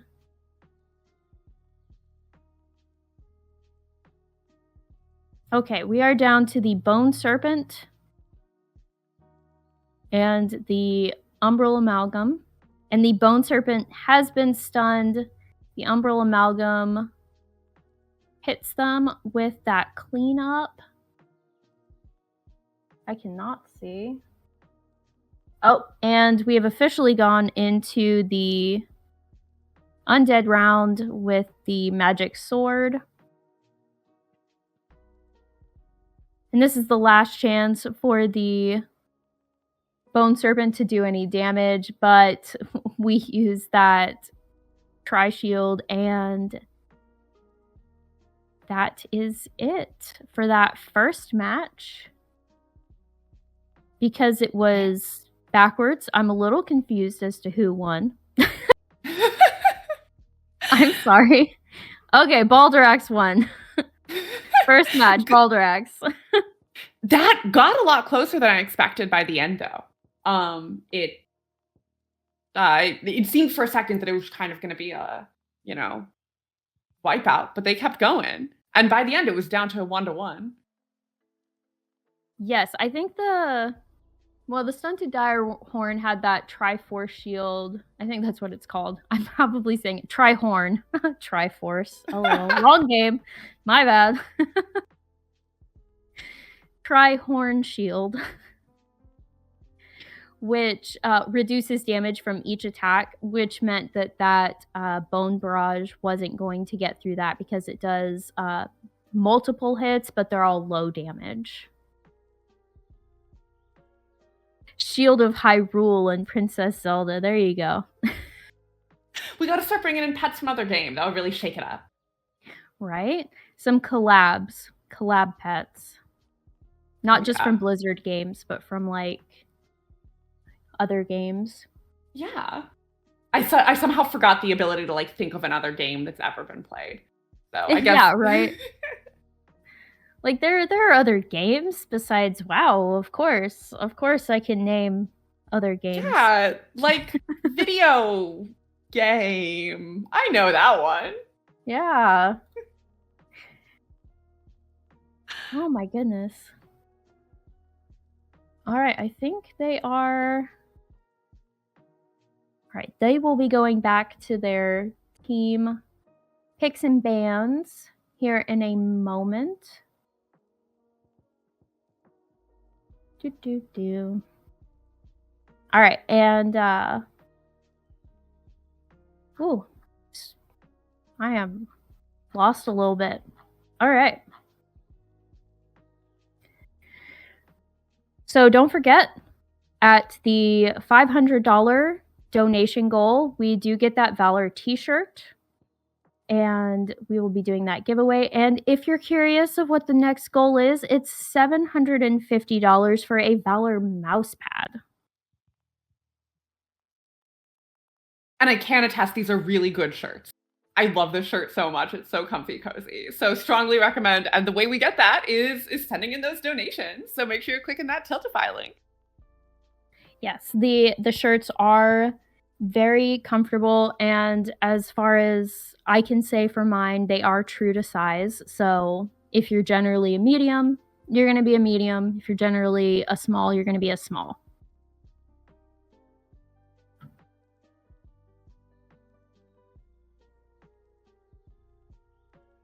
And don't forget that the tournament, tomorrow will be the NA finals at the same time, and then the World Finals will be Saturday, January 10th at the same time, right here on VALOR's Twitch channel, and the NA finals will also be on VALOR. So VALOR is hosting the whole shebang this time around, and the season signups actually align with the WoW seasons themselves. So I believe this is the last season for the War Within before we move into Midnight. Out of curiosity, are there, I know, in the raiding and dungeon groups, it's so, everyone's following the Midnight release super, super closely. Are you guys also getting data mined information and expectations of big shifts with the new expansion? Unfortunately. So, not to be a downer, right, on the stream, basically what you're going to see moving into Midnight, yeah, profit. Sorry, I didn't mean to bring up a sore subject. It's okay. I mean, it's good that people know. So basically what you're going to see moving into Midnight is that the wild battles are not actually battles anymore. You just kind of toss a cage or you click on it and the pet shows up in your bag. And at the moment, if you don't include things like promo pets or trading post pets, which, you never know when a data mine trading post pet is going to come up. On release, we are only seeing 10% of the pets that we can get on release are actually going to be battle pets, meaning they can do combat. Whereas 90% of the pets are going to be pure vanity pets, which means they won't have any abilities. Oh, I hate that. I'm sorry. Yeah, we're all kind of sad about it. We have been kind of working to try and, as Flip said in chat, save pet battles, because we're also not getting any new tamers in Midnight, which means you won't be seeing any pet battle world quests in any of the zones in Midnight. And yeah, so no new PvE fights. We are only getting achievements attached to all of the old world fights, which will be scaling. So all of the fights that you see currently in Kalimdor and Eastern Kingdoms, they're just getting family battler achievements attached to them. They will scale. And then for some reason, they completely skipped the Burning Crusade and went straight into Northrend. So Burning Crusade's not getting any family battler achievements, but Northrend is. Yeah, that's it. Even the pets that you're going to get as a reward for the family battler fights are also peaceful pets. So you're not even getting battle pets for winning battles. That's crazy. I'm sorry. I'm like I'm not a pet battler, but I am frustrated on your guys' behalf. He's like, that's silly. Like, if you're battling, obviously you want a pet that can battle. Crazy. Yes. I'm so sorry. So yeah, it's been slightly devastating. Yeah. Not gonna lie. But that's okay. We're doing our best to try and get their attention and get things changed. And at the end of the day, all we can do is our best to try and get that done. But today, we do still have battle pets. We do still have battles. And Baldrax has chosen the personal use sapper for their first pet. And Flosi has chosen Graves. I think this would be the first time we're going to see Graves come up in the fight. Yeah, and Graves is Flosi's favorite. So poor Baldrax got the enchanted broom cut off, which is their favorite. Yeah, the enchanted broom is a handy little guy, definitely, because it does have that force swap with sweep. I don't know if you would be using wind up all that much. Definitely batter. It's going to be faster than most pets, I would say. But we are seeing that stat creep lately where we're seeing faster pets, more powerful pets, and things like that. Oh, and we have the Violent Poltrid. I think they're just rubbing Tanixian's face in it now. Like, I think that's what's going on. I think they're just kind of like thumbing their nose at Tanixian. Like, look what I get to use that you didn't get to use. Yeah, maybe the fight with Tanixian, they're gonna go back to hard banning the Violent Poltrid. This will be the one fight. I'm sorry for Tanixian. I won't wish that on you. You deserve to play your own favorite. Yeah, you deserve at least one match where you get to play the pet you like.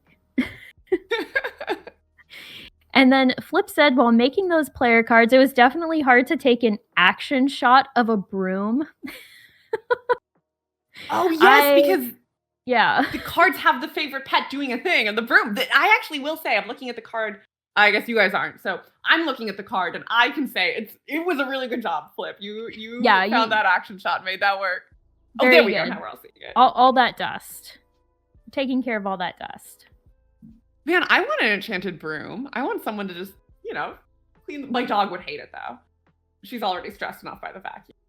Oh, yeah, like, I imagine it would be, like, almost worse than a Roomba probably. Because the Roomba just kind of, like, scoots around, like, chill, but a broom, it's just, like, you're waving and, like, it's moving, it's like an actual tall object. Like, I imagine a broom would be way more stressful for a dog. Well, and you can actually destroy it. Like a Roomba, you have to put a lot of work into it to break it. True. If I left that broom alone, it would be completely on the floor by the end of it. So I In take it back. I guess pieces. I don't want one.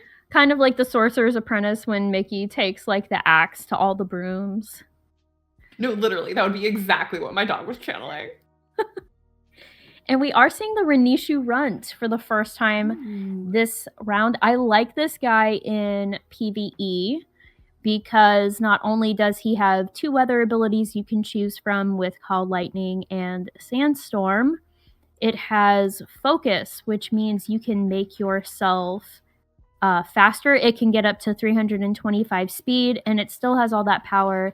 And if you choose Sandstorm and you use Focus, Focus also gives you accuracy buff. So it counters Sandstorm's reduced hit chance. So the Renishu Runt's a handy little guy.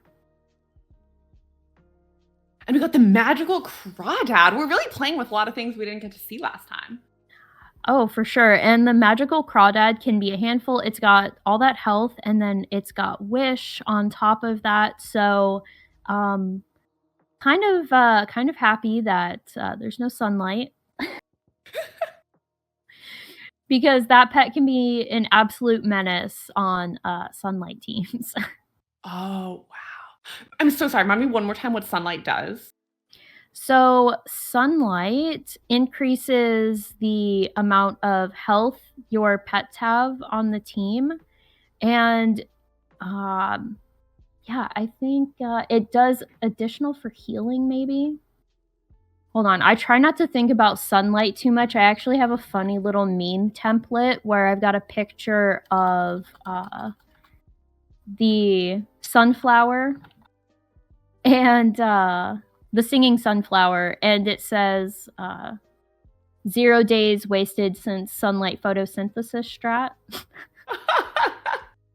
Okay, let's see. Sunlight. During a sunny day, the maximum health of all pets is increased by 50%, and healing done is increased by 25%. So the 25% isn't necessarily going to increase that that wish amount, because wish does 50% of your health, but increasing the health by 50%, like, that's a lot of health to also have wish on top of that. So it can be a lot to try and eat through to kill those things. God, yeah, I can imagine.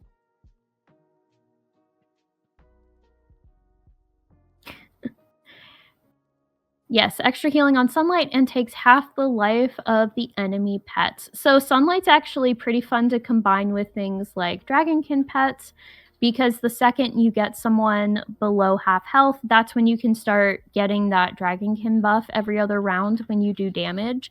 So combining sunlight, which drops the pets already to 50%, and you can immediately start hitting them and getting that dragonkin buff.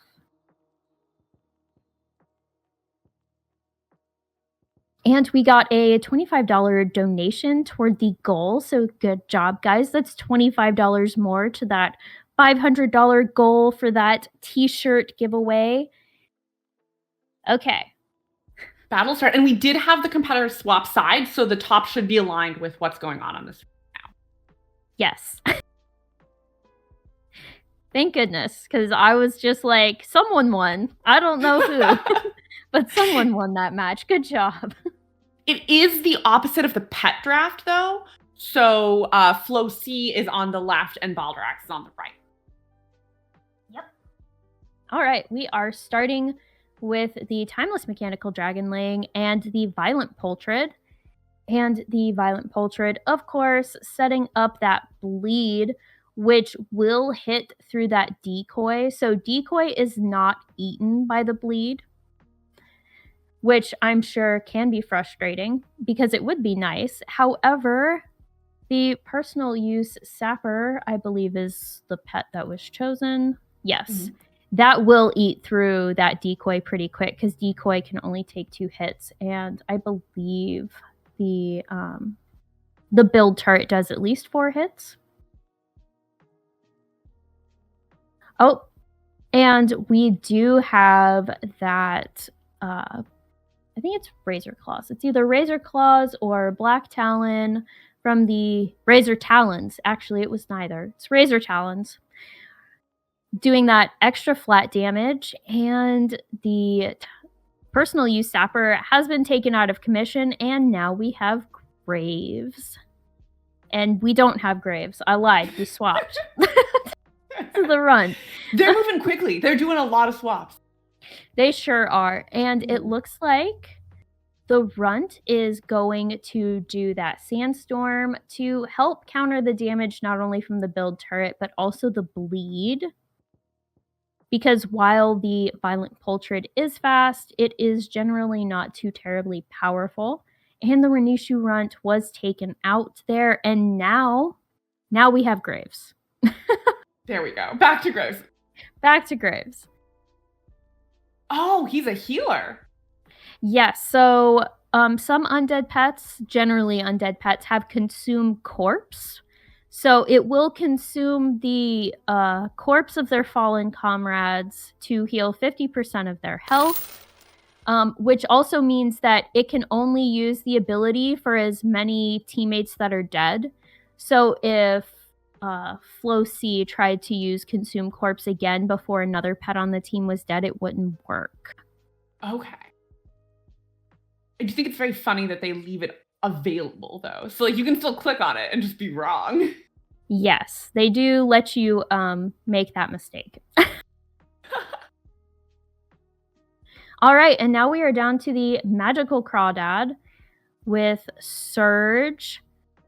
And it's going to be a toss-up to see, do we have... Okay, so we went with Shell Shield instead of the heal for the dot, which might help counter that Razor Talons buff to that dot. And there we go. There's Wish. That'll get that 50% health going again.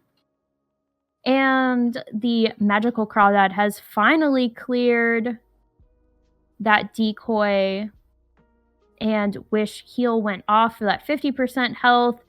The Magical Crawdad has gotten the Timeless Mechanical Dragonling into their mech round. And now gets me every time. Yeah. So now it's a toss-up on whether the Magical Crawdad can last to Wish again, unless we use... Oh, not sure what happened there. Oh, did the battle end? Like, did it lag and end? Oh no. Well, I think Flocy just won. Did they? Did I just so. like... He did. Okay. Okay. All right, it definitely lagged for a second, though. Okay, I was looking and I was like, oh, I don't know what happened. And again, see, I didn't know. I was like, someone won. Well, I don't know who. They figured out the switching the sides, and I still didn't know who won. These are getting so close, too. Like, it's getting down to 1 or 2 hits. So it's not, like, often you kind of can wrap your head around, like, okay, we're probably going to see a win in, the next couple rounds. But these have been so head-to-head, it's absurd. Yes, absolutely. Like, it has gotten pretty close, pretty consistently.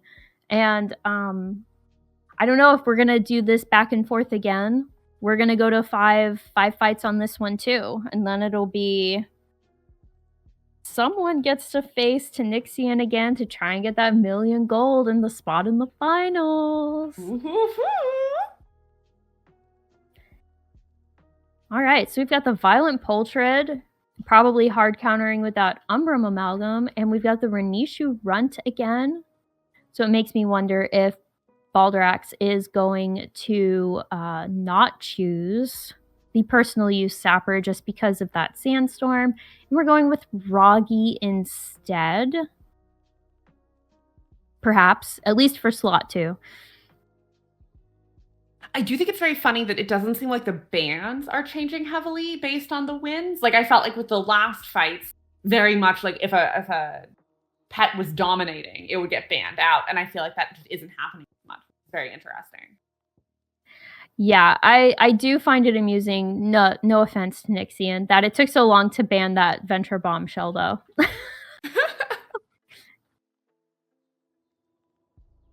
And Fwen really wants to see Tap come in, but of course, that is up to Flo C.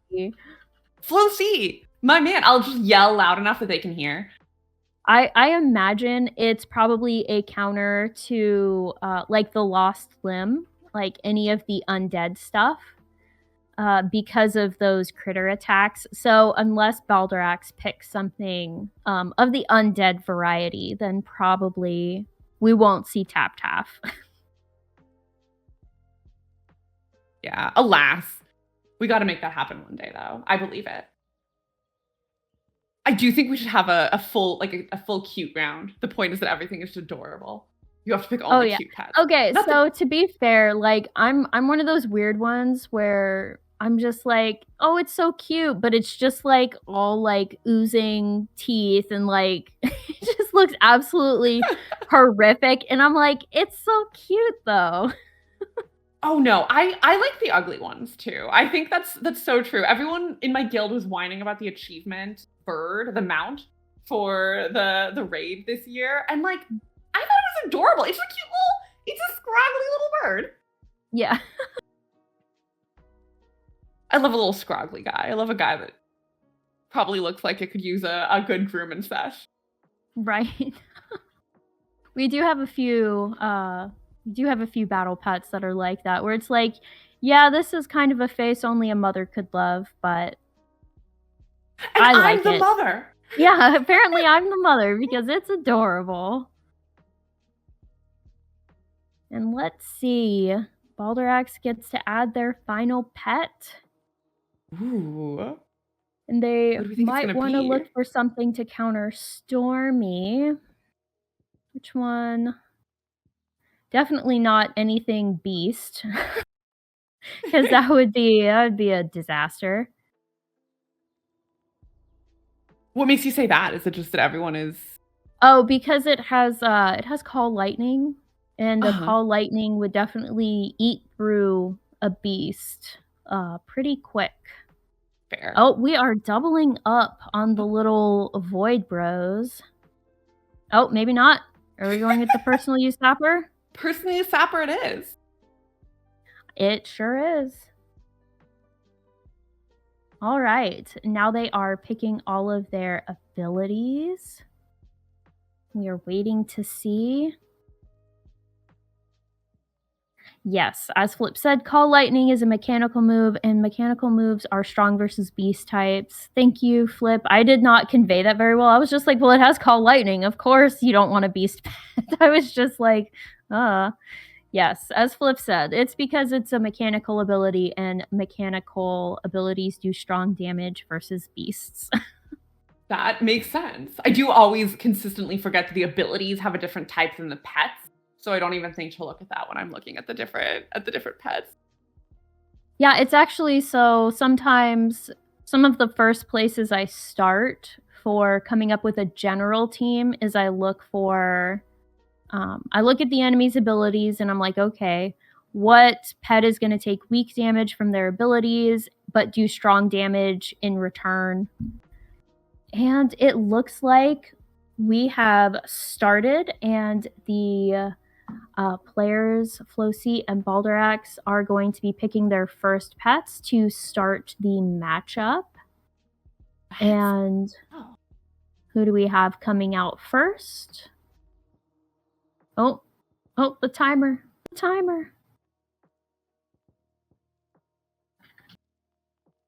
Oh, and it looks like we have the Poltrid versus Roggy. Ooh, Roggy. Got the little hat going on. Okay, so we do have the Sandstorm to hit the Poltrid. Unfortunately, the Poltrid, unless it misses, probably has Maul slotted. Oh, and we have swapped out. Oh, got that nice little crit on the end there with the second hit from Maul, and that is what makes the this particular Pultrid so formidable, because it does have that bleed that attaches to the entire team, and then Maul can definitely hit whoever tends to swap in. Oh, and we are Pultrid versus Roggy again. Roggy. Yeah, the full team ones are definitely a little bit nasty. Yes, absolutely. And that's what makes Anomalous so difficult to deal with, is it has so many team abilities. So you've got the magic ability. I think it's Void Nova. Yeah, I think it's Void Nova.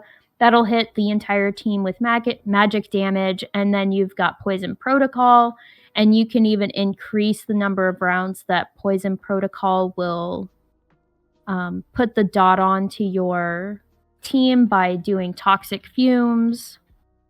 And unfortunately, the adorable little Stormy has fainted. Roggy takes him out. And so now I believe I keep trying to go back. And so Flocy has chosen the Renishu Runt. And we're trying to Sandstorm the Sandstorm, and Roggy has been taken out. Roggy's taking a little nappy. Absolutely. So now we've got the personal use Sapper going straight into that missile ability, because clearly build turret's not going to do anything. Oh, and we hammered I believe that's the Runt. Yeah, the Renishu Runt out. We have brought the Amalgam in against the Pultrid. And, oh, yep, that 609 strong damage, but did not get the stun, so the Pultrid coming out with just enough health to get that Whirling Talons off. And the Umbral Amalgam has taken out the Pultrid, leaving us with a 50% health Umbral Amalgam and just barely any health on that personal use Sapper. But the Umbral Amalgam does have that Shadow Shock, which is doing strong damage to the Runt because it is an undead ability, and humanoids take strong damage from undead abilities. And if I just saw correctly from that bright flash, I think the personal use Sapper is in their mech phase now, right? They died from something on the side. They went into their mechanical round on the back line. We might actually have a draw here. Ooh. Depending on how much damage the personal use Sapper takes. Oh, wow. Just barely. Oh, that was so close. I didn't catch the number because of the I couldn't quite see, but that was I almost would say that was probably like single digits on that health left over on the Sapper. These ones have really been like right on the edge. This has been kind of crazy. Yeah. So let's see. Okay, the Renishu Runt gets taken out. That was close. My goodness. Oh, and the Enchanted Broom is out again. A tragedy. Poor Baldorax. That poor broom. I almost want to root for Baldorax just because I want a Tanixian Baldorax matchup where they could both play their favorites at least once. Right. Just like an agreement, like one of those gentleman agreements where it's like, okay, you don't ban mine and I won't ban yours. At least for one match. Yeah, I just want them to hang out with their besties. That's what matters to me. Absolutely. All right. Well, let's see. I think we got another $10 donation, getting us even closer to that $500 goal. So thank you. for the $10 dono. And don't forget that the goal for the next donation goal is $500, and you do get a VALOR t-shirt. And you can donate at the Tiltify link down in the chat that VALOR Gaming has so helpfully provided.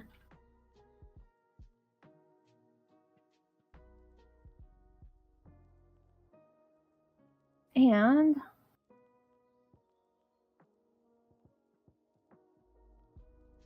all right, they were just checking the logs to make sure that it was absolutely a win, and it wasn't just like the battle ended so quick that we just didn't see. I figured it was still going to be a win because normally if a fight ends in a draw, the pet won't get that boost up in their health that you see at the end of the round that flashes real quick.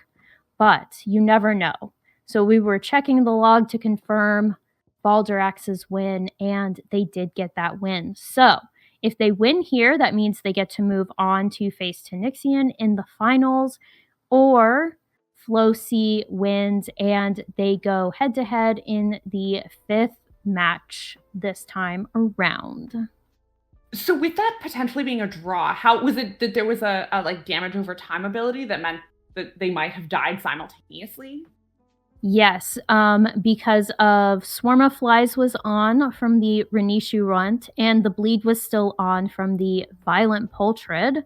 So it was really, really close. That's why I said, oh, it's all going to come down to those dots. And like I said, I'm pretty sure it had to have been in like the single digits. Like, oh my God, like really, really close. Oh, yep, let's see. Bleeding. Yep, 70 damage from the Bleed, 129 from the personal use Sapper. Yep, healed 1422. And Fwen's got the round 17 play-by-play going on in the chat for anyone interested. But yeah, that had to be like... Whew. Yep, a single crit from either of the two dots would have done it, and we would have had a draw. You can tell that these two know each other's playstyles really well because it's been so close every single time. Oh, absolutely. And that's what comes with like sparring partners, and when you fight each other all the time, and you can you've got a little insight into how the person thinks. So you have to go, okay, am I going to play how maybe they're going to do this, but are they going to do that because they know that I know that they're going to do that, and that's what they're going to pick? So it's one of those, you're almost playing a chess match in your own head to try and figure out what you're going to do. And that's one of the fun parts of, pet battle PvP is like the human element can come into it, where it's like, okay, so I know that this ability's up, so are they going to use that ability? Or do they think that I know that they're going to use that ability, so they're not, and they're going to delay it around? Like it's a whole bunch of just like second guessing. It's so stressful. Oh yeah. Oh, I can't even imagine. And so far, Baldrax has chosen Ragi and the Runt, which I believe the Runt has been Flo's go-to so far. So that's interesting, switching it up. And then Flo has the Timeless Mechanical Dragonling, probably just in case Baldrax chooses another one of those pesky magic pets. Like, the Umbral Amalgam has really been, like, just out here dominating this time around, doing really well. Yeah. Oh, okay, so it wasn't quite single digits. It was 19. So there was 19 HP left in the personal use Sapper's mechanical round. That's how close it got. 19. We're slowly reducing how much HP is left over. These guys are just like, how close can I cut it? Like, how can I just like splitting We're gonna have hairs one that ends on one. Oh my gosh. Yeah, I think I've only had a couple of PvP battles where it has ended in like single digits, and it's just like, especially when you have variable damage abilities, not dots. Dots are generally static. But let's say you've got like something like missile, because missile does a range of damage instead of just a flat damage. And so you're just like, please roll high, and then it goes and it leaves them with like 3 health, and you're like, that was just rude. Like, you could have given me 3 more damage. No, okay, fine. Or roll low enough that it doesn't feel bad. Like, give me one or the other. Yeah, right? Like, either kill them or just like make it so like, okay, that wasn't even close. That wasn't gonna happen. And thank you to Flip Method for going frame by frame to satisfy my curiosity on if it was a single digit amount left over or not. I appreciate it. And we're back with the Umbral Amalgam. We sure do. Like I said, it's been used a lot, so I'm wondering if maybe next season that one will need to be like on the ban list just to keep things like, you know, keep it fun. Because the Umbral Amalgam's been doing a lot of heavy lifting this time around so far. But Flo does have that Timeless Mechanical Dragonling to counter with that Dragon Breath, so we'll see. Ooh.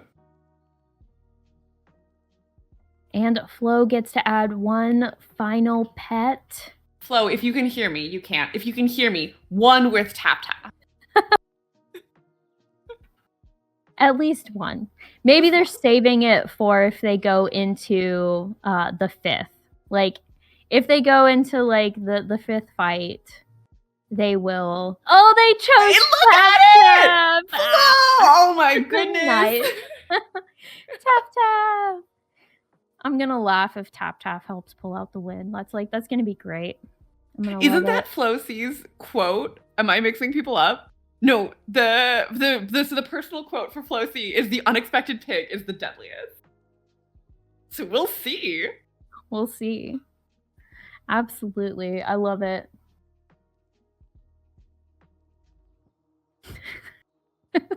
So maybe I ruined it because I was expecting the pig. I was saying it and I accidentally undeadlied the pig. Oh, it does say that. That's so funny. That's great. I love it. And yes, I have to agree with Chaotic that it is the most adorable piggy thumbnail ever, because it almost looks like it's kind of like peeking over the top of something, and it's like, hello, do you have snacks for me? I've never wanted to give a little treat to a baby so much in my life. I know. Pigs are so cute. Yeah. So adorable. Let's see.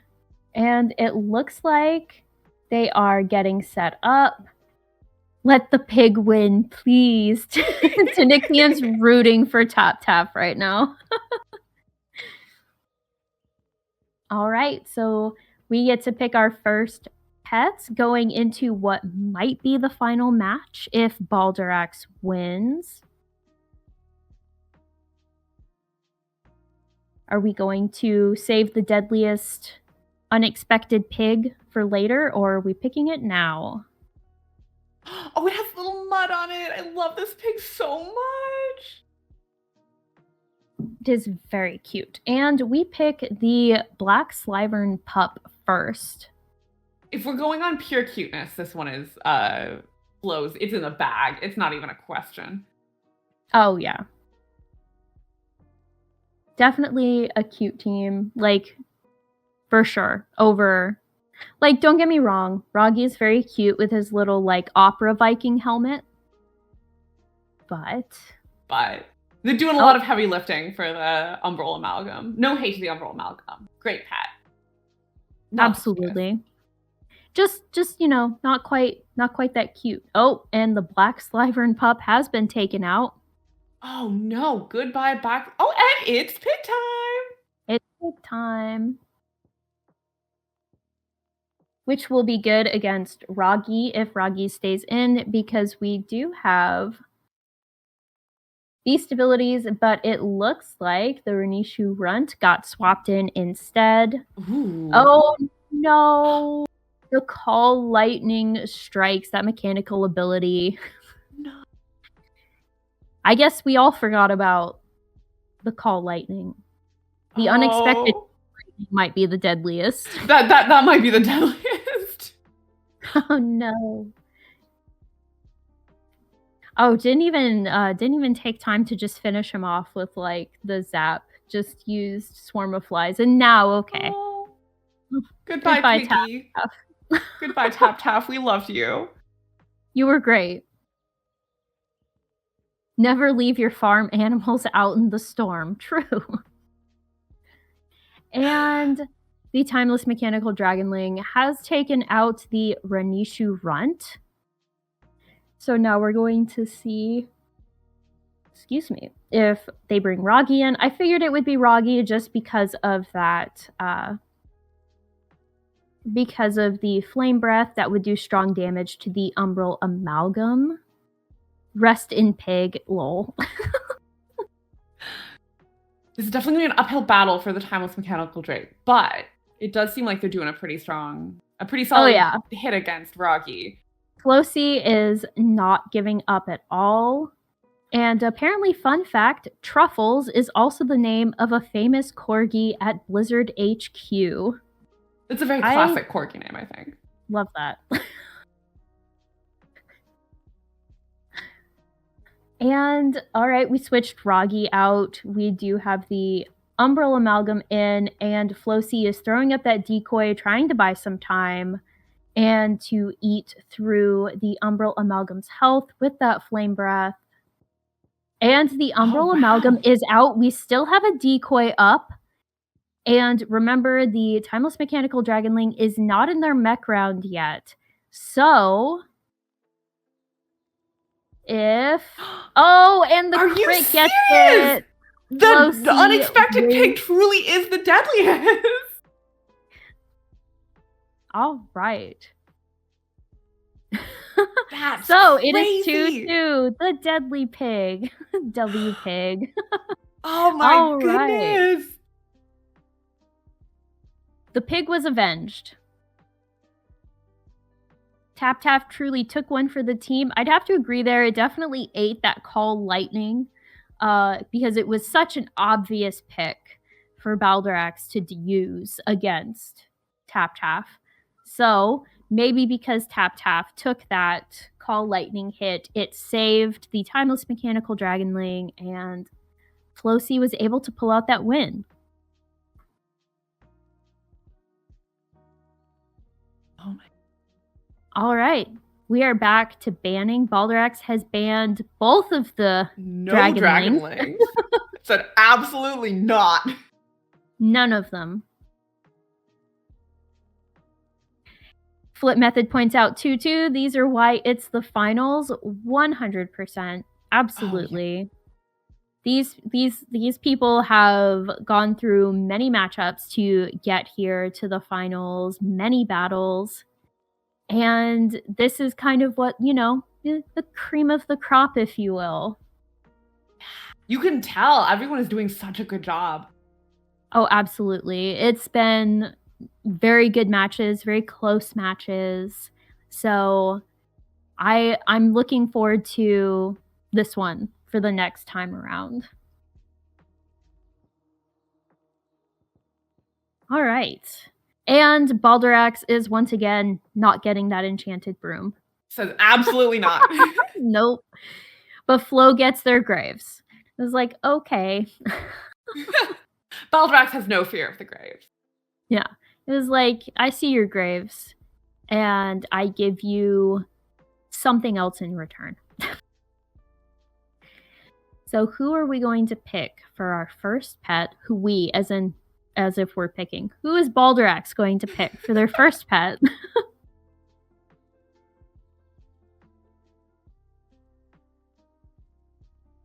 Let's see.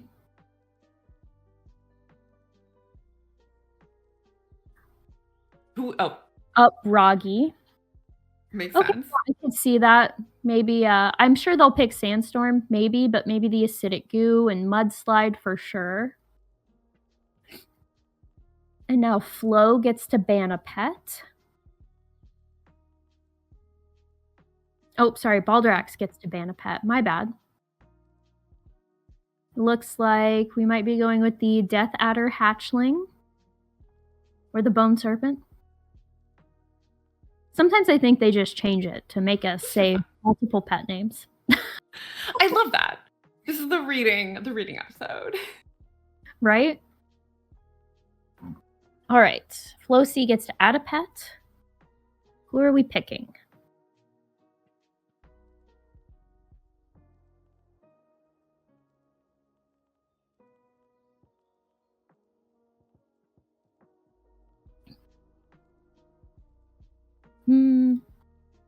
Oh, still waiting. These have been the first people to kind of really run the timer down a little bit. Yeah, they're definitely digging in there.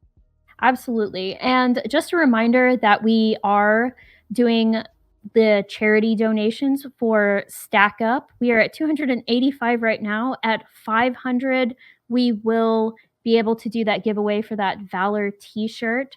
And Stack Up is a charity that supports active and veteran service members from the US and allied nations. Don't forget, guys, it is not just for the United States. They work with the EU, Australia, all sorts of other countries, and they promote positive mental health and suicide prevention through gaming and geek culture. And I honestly can't think of a better way to use gaming and geek culture than by helping people with their mental health struggles.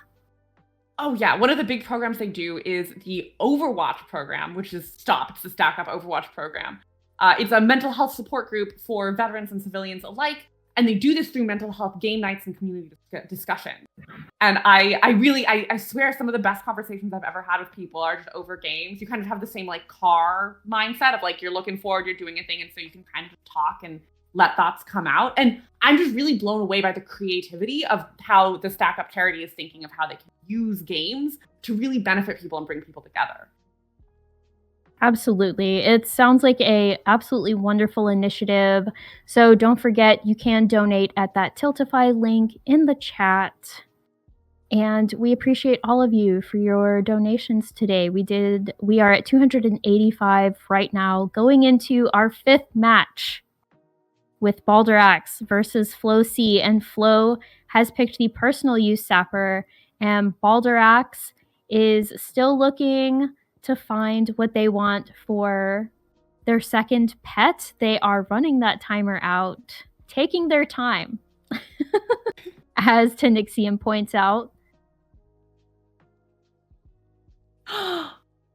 We're gonna see. Oh no! They love run. To get me. Okay, they faked you out. They went lost limb, no the run. I thought I knew to wait. I knew to wait, and I thought I'd waited just long enough, and I was truly incorrect. Yeah. All right, and don't forget that the world champion, hope maybe Tanixian again. Maybe Tanixian's gonna get that 3rd trophy. But the world champion will receive a one-of-a-kind custom trophy themed around the current season of World of Warcraft, which is, at the time of this event, Season 3 of The War Within. So the one you see on the screen is a sample grand prize. It was the one Tanixian got for their Season 2 win. And then, of course, that pin on the left side is the Season 3 pin awarded to all of the competitors. And the pins cannot be attained any other way than through this competition. They are truly exclusive.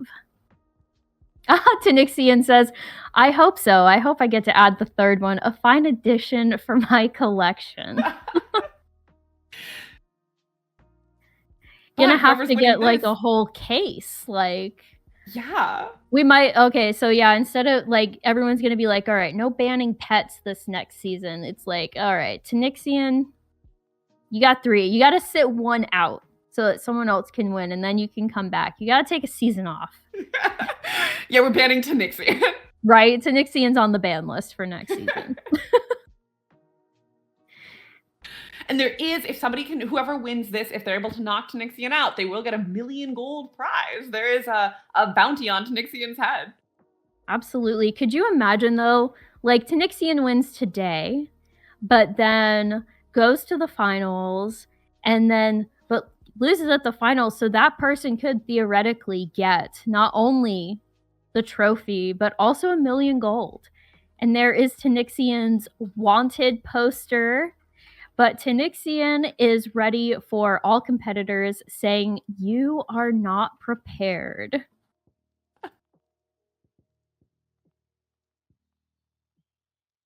And I'm looking forward to that. Like, not to Tanixian being beaten or anything, but I'm looking forward to the finals. Absolutely.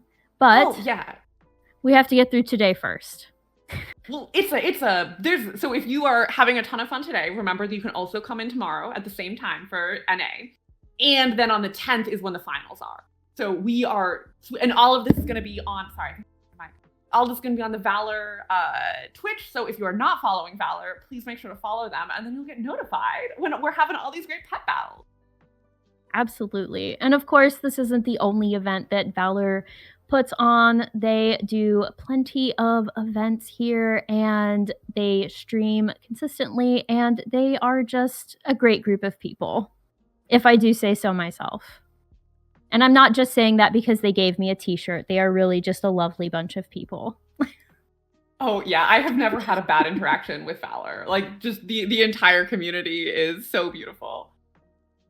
We do have, I want to quickly run through, there's a lot of people who brought this entire tournament together. There's a lot going into it. So we obviously have stackup.org, which is where we're raising money. We have warcraftpets.com. We have Icy Veins, Raider.io, the wowpetguide.com, and of course valorgaming.com have all come together to make this event what it is. There's so much thought, so much planning, so much love, these beautiful prizes, all of the, all the work that goes into this. It's so like there's so many people, and thank you all so much for all of the labor and energy you've put into this. Absolutely. And of course, none of this would have come about without Flip Method. And I just want to say a big thank you to Flip for helping host this, and of course Fwen for helping Flip do all of the heavy lifting behind the scenes. Truly amazing bunch of people. And of course some of the art that you see here today, like on the player cards, that was all Flip. And it looks like we are getting started on the 5th match to break the tie to see who is going to take on Tanixian. Watch this one end in a draw. Just to, oh my just gosh. To really mess with us. Yeah, right. Just to be like, no, not the 5th and final. We're going into a sudden death round. Oh, good. Runt versus Imp. And it looks like the Imp wants to go ahead and use Nethergate. I don't want to deal with that Runt right now. And we put on the Immolation Aura, which makes me wonder if Roggy is maybe going to counter with Sandstorm to help mitigate that Immolation Aura, because I doubt the Immolation Aura is going to be able to hit over Sandstorm, especially, when it does weak damage to pets like Roggy, because elemental abilities do weak damage to critters. Oh, and we have swapped out to Graves. And it looks like we have Mudslide instead hitting Graves. And that did do strong damage to Graves because Mudslide is technically a critter ability. And also the Acidic Goo, which is a critter ability, doing strong damage to Graves. And Roggy recouping some of that health using Absorb. That was a tough one to have Graves on. It seemed like most of those hits there were really strong. Yes, Roggy is a pretty good hard counter for Graves just because of that Mudslide and that Acidic Goo. And there goes Graves. The first pet in the 5th battle is down, and Flocy has brought in the personal use Sapper. And we're going ahead and putting up that build turret to slowly chink away at the enemy's armor, basically.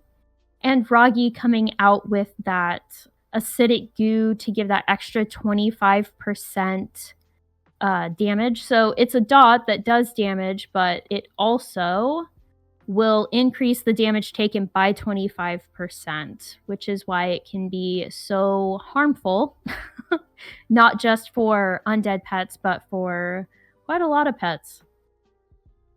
And Roggy keeps just bringing up a little bit of that health, but this might be it for Roggy here with the double build turrets.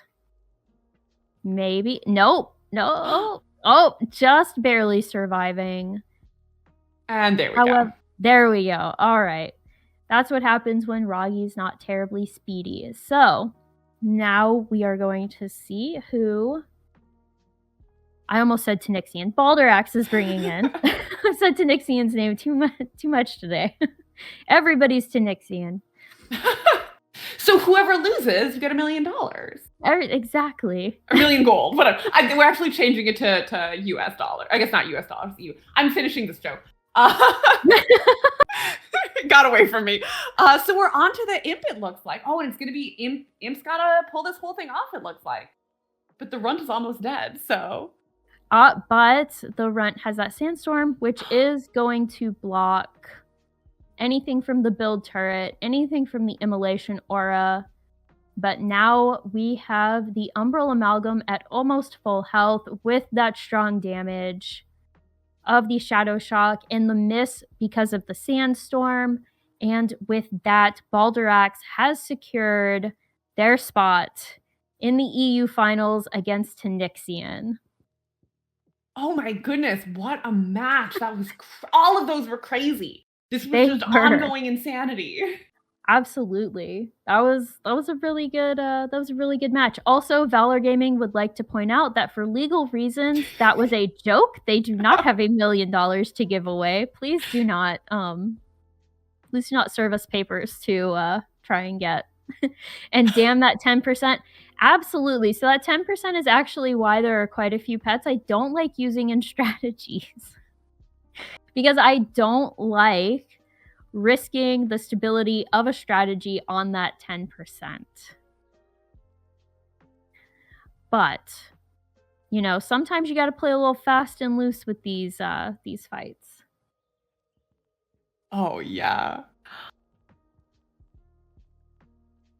All right.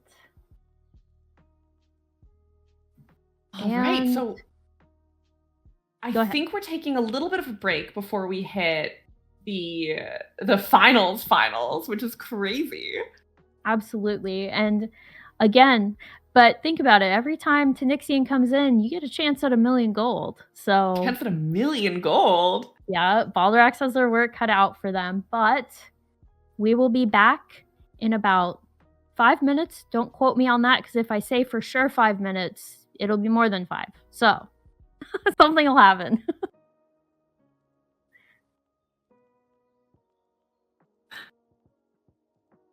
My dog heard the word break and Are you a veteran or currently serving? Or perhaps you're a civilian that has a veteran in your life?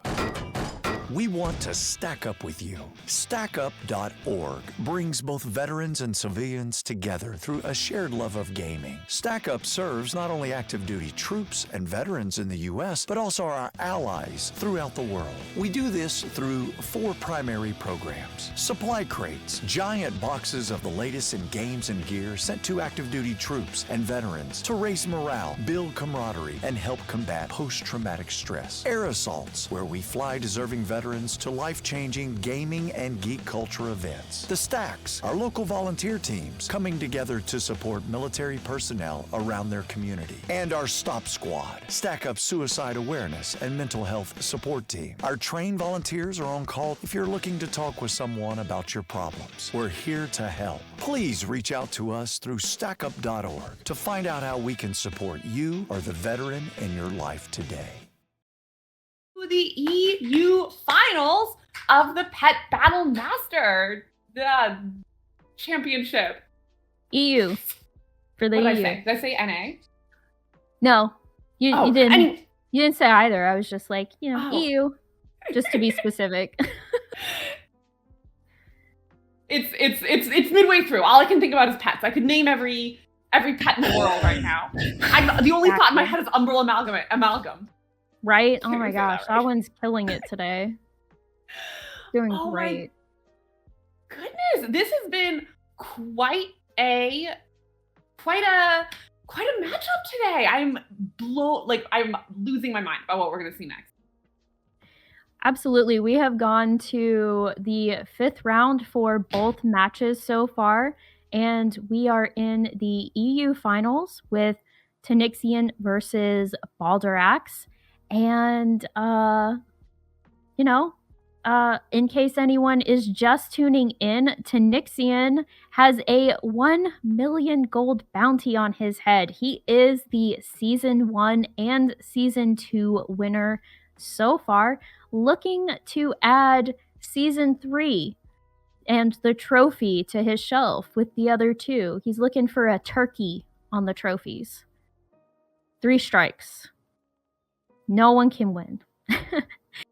And that sample grand prize right there is the Season 2 trophy that Tanixian was able to pick up. And the next one for Season 3 will be themed after the current season. So hopefully we'll get some pictures of those at some point, either after the finals or anything like that. So if you're interested, don't forget to hit up the Pet Masters League Discord in case we don't have pictures of that before the finals. Speaking of the finals, the World Finals is occurring on January 10th. And tomorrow we're doing the same thing we're doing today, but for NA. So same time, same place. You get pet battles tomorrow, and you also get them on January 10th to see who's our actual champion. Absolutely. And right now they are selecting their 12 original pets, and then they will move into their 3 bonus pets for their 15 pet roster to choose from. The website that they are using is petdraft.com, pet-draft.com. pet-draft.com. So if you and your friends are interested, you can visit that website. Not only will it allow you to pick teams, but it will allow you to battle on the site. Yes, you can, all of the options that we have here, you're going to be able to do as well. Everything you're seeing, you can do there. So the draft and ban system, if you're like, oh, that sounds like a really fun way to do a pet battle, I got some great news for you, bestie. It's an option. Absolutely. And so you can do it with your friend. You can simulate battles against yourself if that's what you're feeling for that day. But generally, it's more fun with a friend.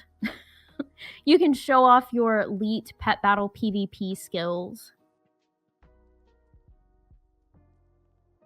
And we do see the Violent Poultry on Tanixian. Will he be allowed to use it this time?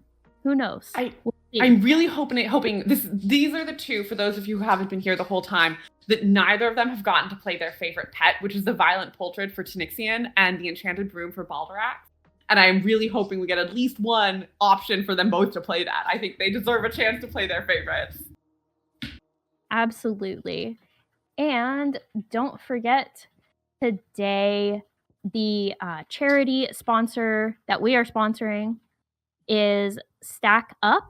And Stack Up is a charity supporting active and veteran service members from the U.S. and allied nations. So don't think it's just a U.S.-based charity. They do help allied nations as well by promoting positive mental health and suicide prevention through gaming and geek culture. Stack Up utilizes a comprehensive approach consisting of 4 pillar programs: supply crates, air assaults, the stacks, and the Overwatch program. And in this, they are getting you all the way from giving games while people are actively deployed, all the way to after deployment, getting you community and getting opportunities for you to have these spaces where you can combine gaming culture and your family as veterans. So they're doing some really amazing stuff, and they really deserve some love. So make sure you're clicking on that Tiltify link and getting them some donations. Absolutely. And don't forget, if we hit our goal of the $500 raised, you will be able to enter a giveaway for the VALOR t-shirt. That will be our next goal, is that $500 for the VALOR t-shirt giveaway.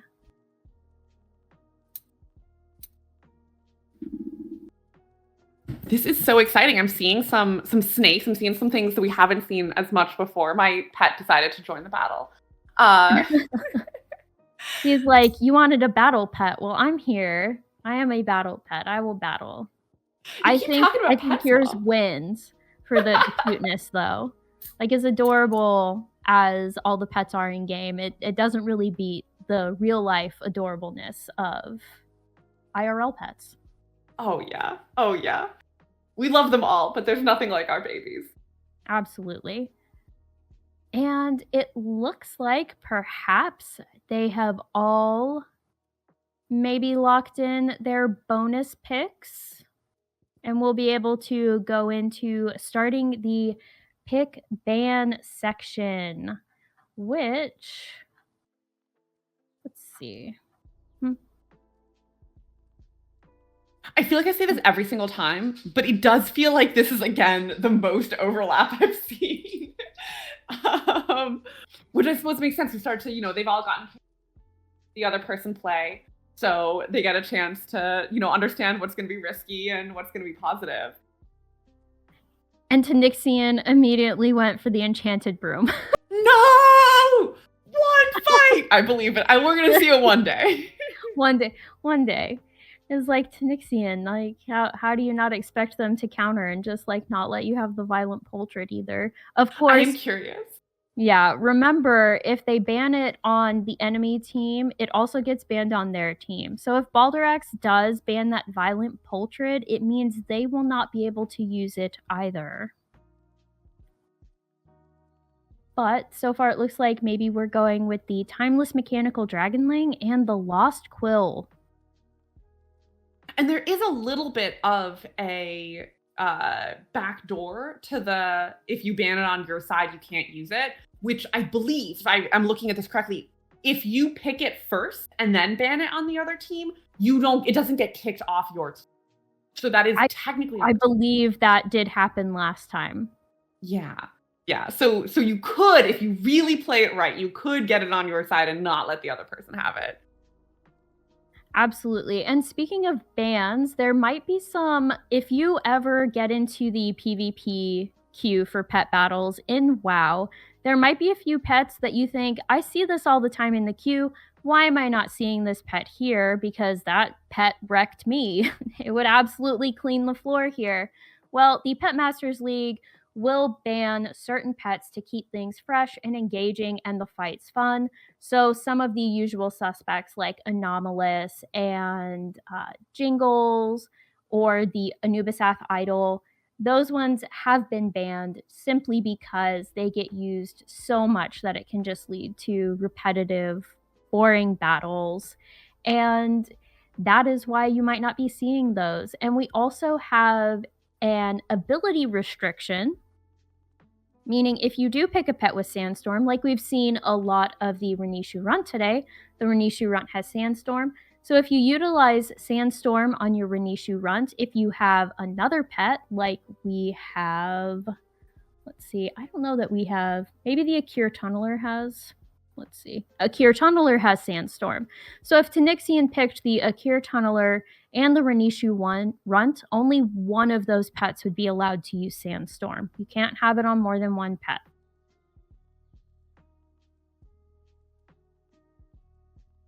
Aw, Broom. Yes, we're feeling for the Broom right now.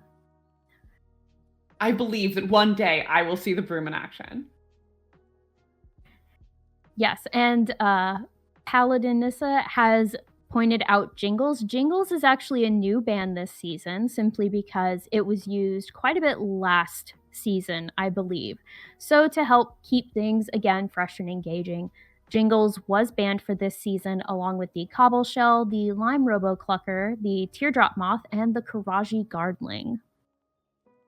So those ones were all new for this season.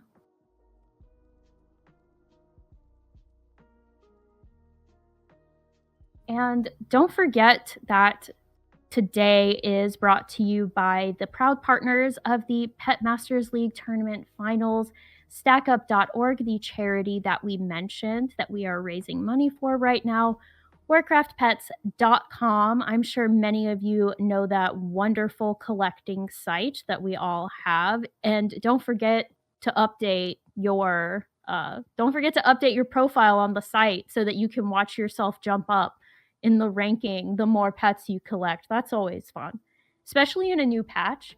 If you manage to get in early and collect more pets than people and you update it and you get to see your rank at like 1 for like, the 5 minutes before like the serious collectors come in, feels kind of good, at least for a minute. And then of course we've got Icy Veins, Raider.io, wowpetguide.com, and our wonderful host, VALOR Gaming, VLRgaming.com.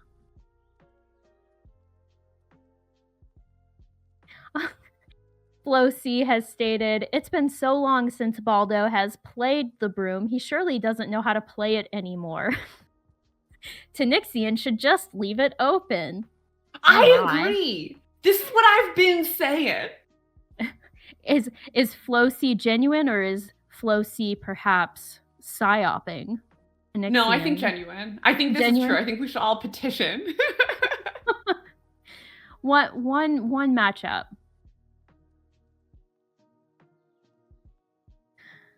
Let's see. Oh, we've got the Shimmerbow Hoarder on Tanixian's team. I believe that is one of the speedier. Yep. So the pet, I believe it only comes in one breed. So its max speed is 349. So that's really fast. And what's nice about it is that you can combine that with Nibble to do a single round interrupt. You can do Flash, which gives you a partial blind, I believe. And then you can combine that with Sneak Attack. So Sneak Attack gets a bonus when the target is blinded, and partially blind does count for that. And it looks like they're both going for the Umbral Amalgam currently, so that'll be interesting. I know, I was curious about that call on Tanixian's side. Yeah, it's Umbral versus Umbral. So I imagine the Shimmerbow Hoarder is in response to the Lost Limb, because the Shimmerbow does beat out the Lost Limb's speed by 8, because the Lost Limb has a speed of 341. The Shimmerbow Hoarder has the speed of 349, and of course those critter attacks that do extra damage to the undead. And unfortunately, the Lost Limb is a sort of bad matchup, not just for the critter damage, but it can also make that bash ability useless because critter pets cannot be stunned. Ooh, that is a pretty hard block then. Yes, that one's a pretty good counter for the Lost Limb for sure. So we'll see. So we've got the Shimmerbow Hoarder countering the Lost Limb. They've both added the Umbral Amalgam. So now it's kind of like it's going to be down to sort of the last slot to see. Oh, and it looks like Baldurax has chosen the Buttercup. You almost got me. I almost said the Renishu run. You almost got me there. I am curious. I spent this whole time repping for people to not block the Violent Poultrid because I wanted Tanixian to get to play their favorite pet, and it hasn't been banned. And we'll see. We have one more chance, but so far it hasn't come up. If it wasn't for the magic attacks, the Violent Poultrid is actually a pretty decent counter for magic pets because it has a dot, which means you're doing, consistent damage and not hitting that cap, but also maul if the bleed is on. So while that first hit from maul might hit that damage cap, the second one isn't. So if you can manage to get your damage in under the damage cap, and it's a multi-hit ability, that's kind of the key. Oh my gosh, and Buttercup. They heard me talk about doing a full team versus team, and they were like, bet. For sure, let's do it. Why not? For the lulz. Oh wow. Nearly a mirror match. Exactly. So, I mean, honestly, the only thing here is the Shimmerbow Hoarder. I imagine they're both going to have the speed breed of the Umbral Amalgam, and then Buttercup's gonna have the same speed. The Umbral Amalgam's gonna have the same speed. So I wonder if it's going to leave it up to the Shimmerbow Hoarder. And Yeah, let's I see. do wonder Sorry, if that go was ahead. the strategy that like, well, the Shimmerbow is a pretty hard counter to the Lost Limb. So if we just everything else is equally matched up, I don't know. I'm Yes. curious. And let's see. The Umbral Amalgam at max speed will outspeed the Shimmerbow Hoarder. So there is that. And the Buttercup will speed tie with the Shimmerbow Hoarder. So we might see some like coin flip stuff going on here. We are just waiting for them to initiate their battle. And we will get started. Tanixian's got a pretty cute team going on. 2 out of 3, the Shimmerbow Hoarder and the pink moose. Doesn't get much cuter than a pink baby moose. That is cute. That is true. And the Umbral Amalgam grows on me. Like I just said a little bit ago that I like the scriggly guys, and it's definitely a little bit scriggly, so. Yeah, they are wispy little dudes. And for anyone wondering, the Umbral Amalgam only spawns in Hallowfall when the crystal is dark. So if you don't have an Umbral Amalgam and you're looking to farm one, just find that Wowhead tracker, wait for the crystal to be dark, and pop in and grab yourself an Umbral Amalgam. They're really good. All right, Oh, and Buttercup we is have cute. begun. Yes, like I said, the pink moose. He's so silly looking. Just a little dude. I love the huge nose. I'm The just nose a of little unreasonable guy. size. Yes. Having seen moose in real life, we had a herd that lived in my neighborhood in Washington State. They are just unreasonable sized. Oh, Completely. yeah. All right, the Umbral Amalgam is starting off with that cleanup from Tanixian. And Buttercup is likely hitting that Weather to Blizzard to try and use Deep Freeze to stun the Umbral Amalgam. But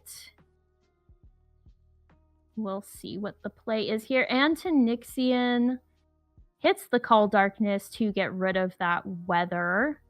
Unfortunately, Call Darkness's weather cooldown is a lot longer than Call Winter because Call Winter is not a full Call Blizzard hit. It does smaller damage, so the cooldown is smaller, which means Buttercup will be able to change the weather a lot quicker than the Umbral Amalgam would.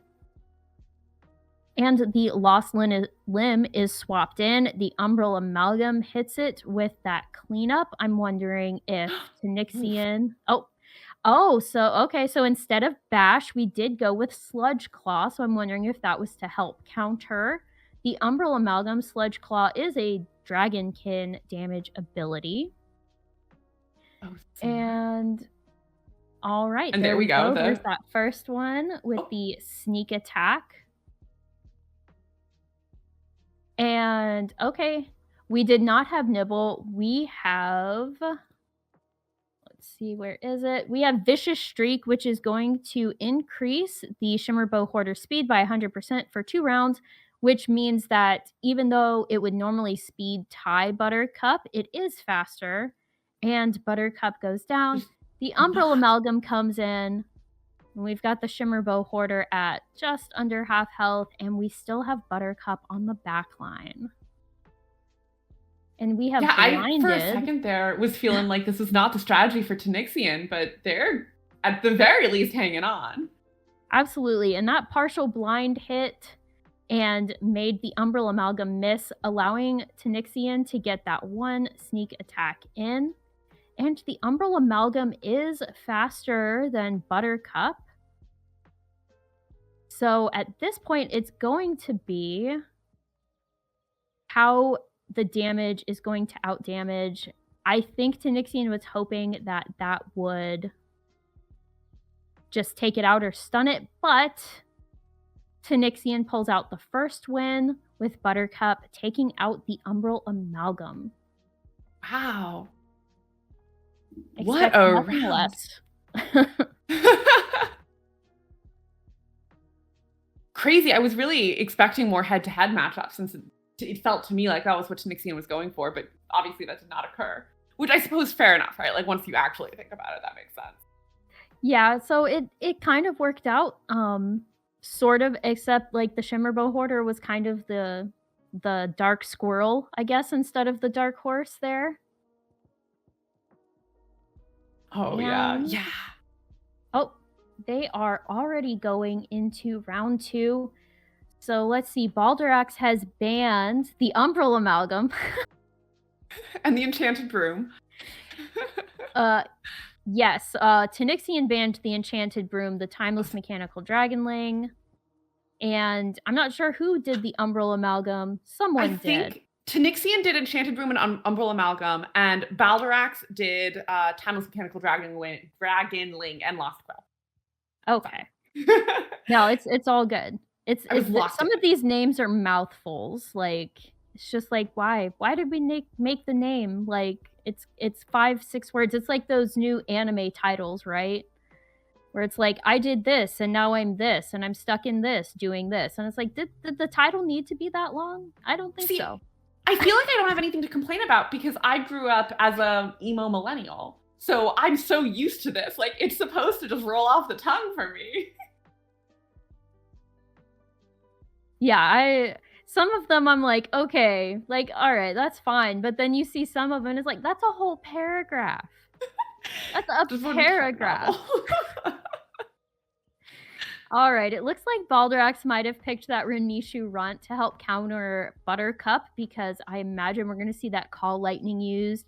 Maybe Swarm of Flies. It tends to get used more than Focus. I generally prefer to use Focus because I like being faster and I also like not missing stuff. But yeah, maybe Call Lightning, Swarm of Flies, and Zap to help counter Buttercup.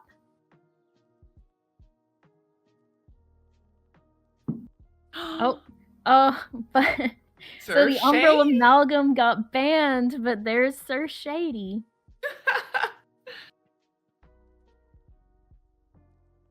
Sometimes you can get around it. I guess the one thing with Sir Shady is that you're kind of forced if you can either pick a set that has like cooldowns for all 3 of your abilities, or you can lose Cleanup and take Shadow Shot so you have a filler ability. Oh yeah. So Baldurax, their turn to... It'd be funny if we saw the same thing that the last 2 pets are like mirror. Baldurax does it to Nixian this time.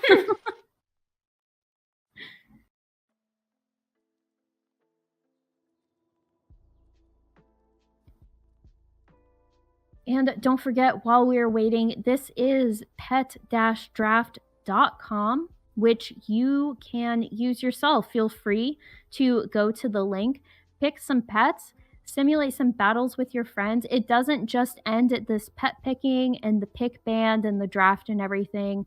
It also allows you to do a browser battle against, friends, yourself, simulate whatever you'd like, I guess. Usually it's more fun with a friend though, so feel free to visit the site and try it out for yourself. Have fun, go crazy. And it looks like we have the Death Adder Hatchling, so generally what you're going to see used there is you're going to see Blind, that extra, you're going to see Puncture Wound so that you can get the bonus damage from the enemy being poisoned. And I imagine we're going to see Poison Fang instead of Vicious Fang because Vicious Fang is an investment effect, meaning it builds damage. You have to use it multiple times to get it to a reasonable damage amount. So, but we'll see. Maybe Baldurax is going to go with a more defensive strategy and use Crouch and Burrow instead, but we'll just have to wait and see.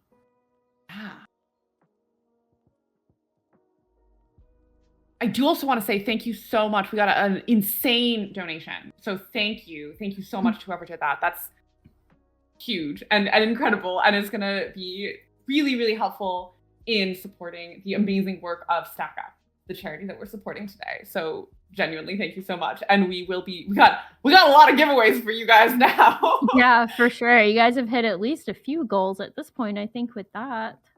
I think we cleared them all out. We haven't even told you guys about all of these. Oh my gosh, I know. Yeah. Okay. So just so everyone knows, we got a $2,000 donation, I believe. That's huge. Thank you so much. And so the first prize is the VALOR t-shirt. The next prize after that is the VALOR mouse pad.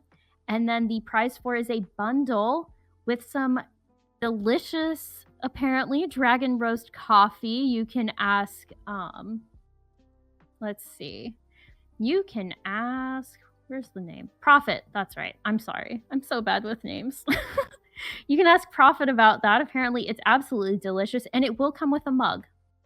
And then at the $1,500, it was going to be the Stack Up red shirt and the Stack Up coffee mug. So, good job, guys. We're probably going to be doing giveaways between each match. Right now, if you type !enter, you can enter to win the t-shirt. The t-shirt giveaway is live now. Yep, so we're gonna go in order between each match. At the end of this one, we will give away the t-shirt and we will roll right into the next one. But it looks like the match has started. Tanixian and Baldrax have chosen their first pets. We've got Buttercup versus that Death Adder hatchling. So we're going to see how the Death Adder hatchling gets played. The Buttercup outspeeds the Death Adder hatchling by like 8 speed. And we're starting with Call of Winter, and the Buttercup is blinded. So now Tanixian needs to decide, are we going to wait? And the blind is off, and so now we're going to hit that.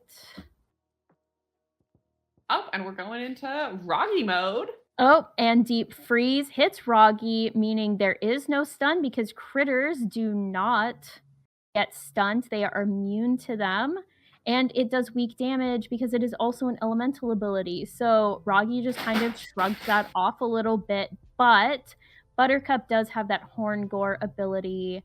And Roggy has taken out Buttercup with Sandstorm. And so Tanixian is down 1 pet. And Baldrax has that first low health pet kind of hanging on. And the Mechanical Dragonling takes out Roggy with a single breath. Rest in peace, Roggy. Rest in peace, Roggy, exactly. And the Renishu Runt is in. We're going to hit that Thunderbolt to do some team damage, and the Swarm of Flies has missed because of that 10% chance to miss when the weather is Sandstorm. And Tanixian is going ahead and putting up that decoy to block a couple of those attacks and swap out to Sir Shady Murgleton Jr., who is going to use an ability.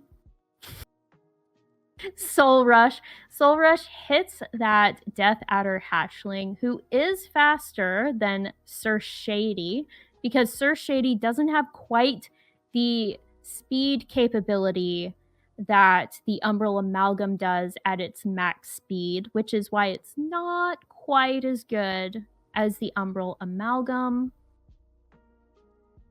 And so Sir Shady is deciding, are we passing? Okay, we did an ability that didn't hit. That's fine too. I suppose always better to try. And then, of course, Call Darkness does weak damage to the Death Adder hatchling because the Death Adder hatchling is a beast and it takes weak damage from humanoid abilities, which means we are down to the Mechanical Dragonling, who is taking out the did not take out the Death Adder hatchling. That 10% chance to miss with Call Darkness hit there. And the blind is up. So instead, Tanixian is going to put that decoy up to try and maybe manage to still win. And unfortunately, the decoy blocks that poison, I believe. Oh, so wow, close. 1 health. Yeah, 1 health, then we but have we the- do have that resurrection round. And Tanixian, even if he rolls at the highest, will not have quite enough. And so Baldorax wins with 31 HP on their final pet for that matchup, bringing us 1-1. Wow, that is crazy. Oh my, dude, everyone here's ability to like pull things right at the end is insane to me. Absolutely.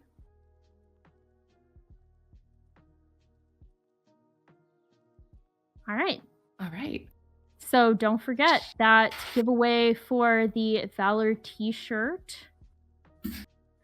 This is your last chance to enter by doing !enter to get that t-shirt while they are working on their next matchup. And we have already banned Tanixian. It's just like, no enchanted broom. No broom for No you. chance. Oh my gosh. So Baldorax has had the Timeless Mechanical Dragonling, the Enchanted Broom, and the Shore Butterfly Band, whereas Tanixian has the Lost Quill and the Timeless Mechanical Dragonling Band.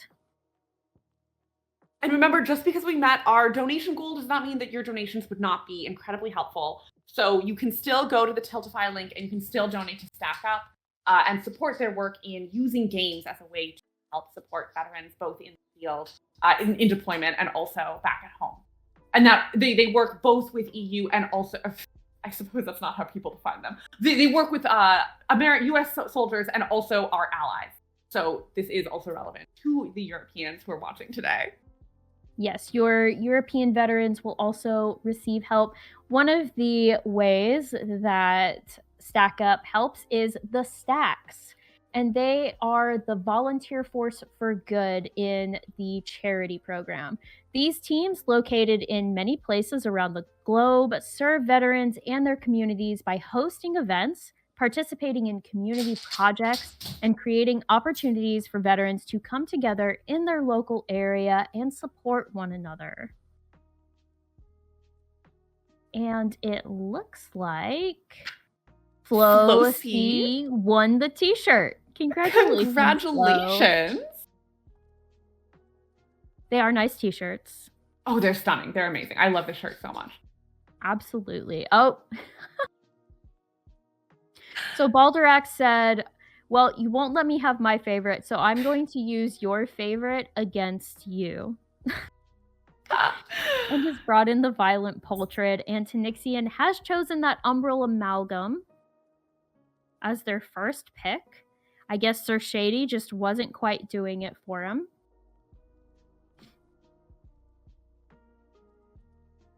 And then, of course, don't forget, these players are playing for a one-of-a-kind custom trophy themed around the current season of World of Warcraft, which at the time of this event, Season 3 of The War Within, which means the sample grand prize that you see here will be themed after probably the newest zone that we have gone to.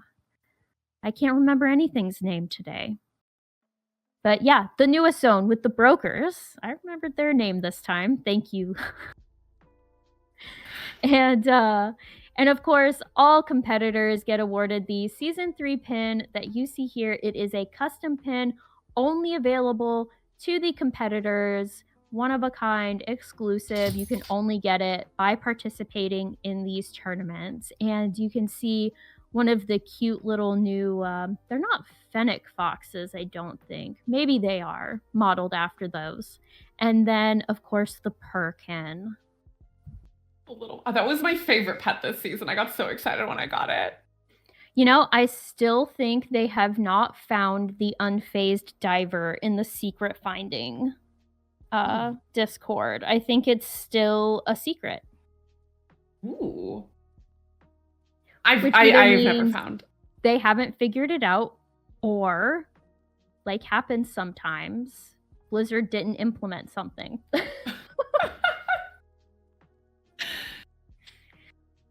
And remember that Yes. Baldrax is also playing for a potential 1 million gold reward if they can knock Tanixian out, because Tanixian has won the Exactly. last 2 in a row. And he is looking to bring up or to receive that season 3 trophy to add to his collection. And you can see his wanted poster over there.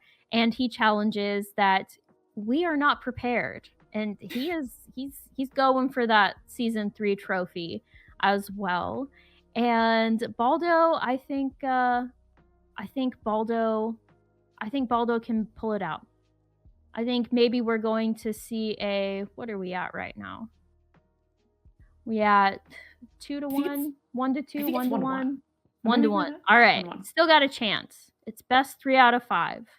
Yeah. I'm not necessarily rooting for Baldo over Tanixian, you know? Like, hey, all's fair in love and PvP. But, you know, I mean, 1 million gold. That's a lot of gold. We do also have our next giveaways live, the VALOR mousepad. So if you type !enter, you can be entered to win this mousepad. Remember to keep on donating. You can keep going to that Tiltify link and you can keep donating to our wonderful, wonderful team Stack Up. And yes, make sure you're entering, and you do have to re-enter even if. And please make sure that your whispers are open. The team members do have to be able to whisper you to be able to get all of your information, to be able to send you these prizes. So please make sure your whispers are open. And can I just say that mouse pad is adorable? Like, look at all those little characters on there. So cute.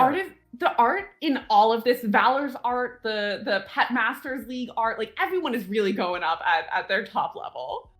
Absolutely. It's so cute. And it looks like we have a personal use sapper for Tanixian and the Bone Serpent for Baldrax. So what you're going to see there is it's mostly a dot team, right? Like for these two. That's going to be their purpose. For personal use sapper, it's going to be that build turret ability. And then for the Bone Serpent, it's probably going to be the Bone Barrage and Death and Decay.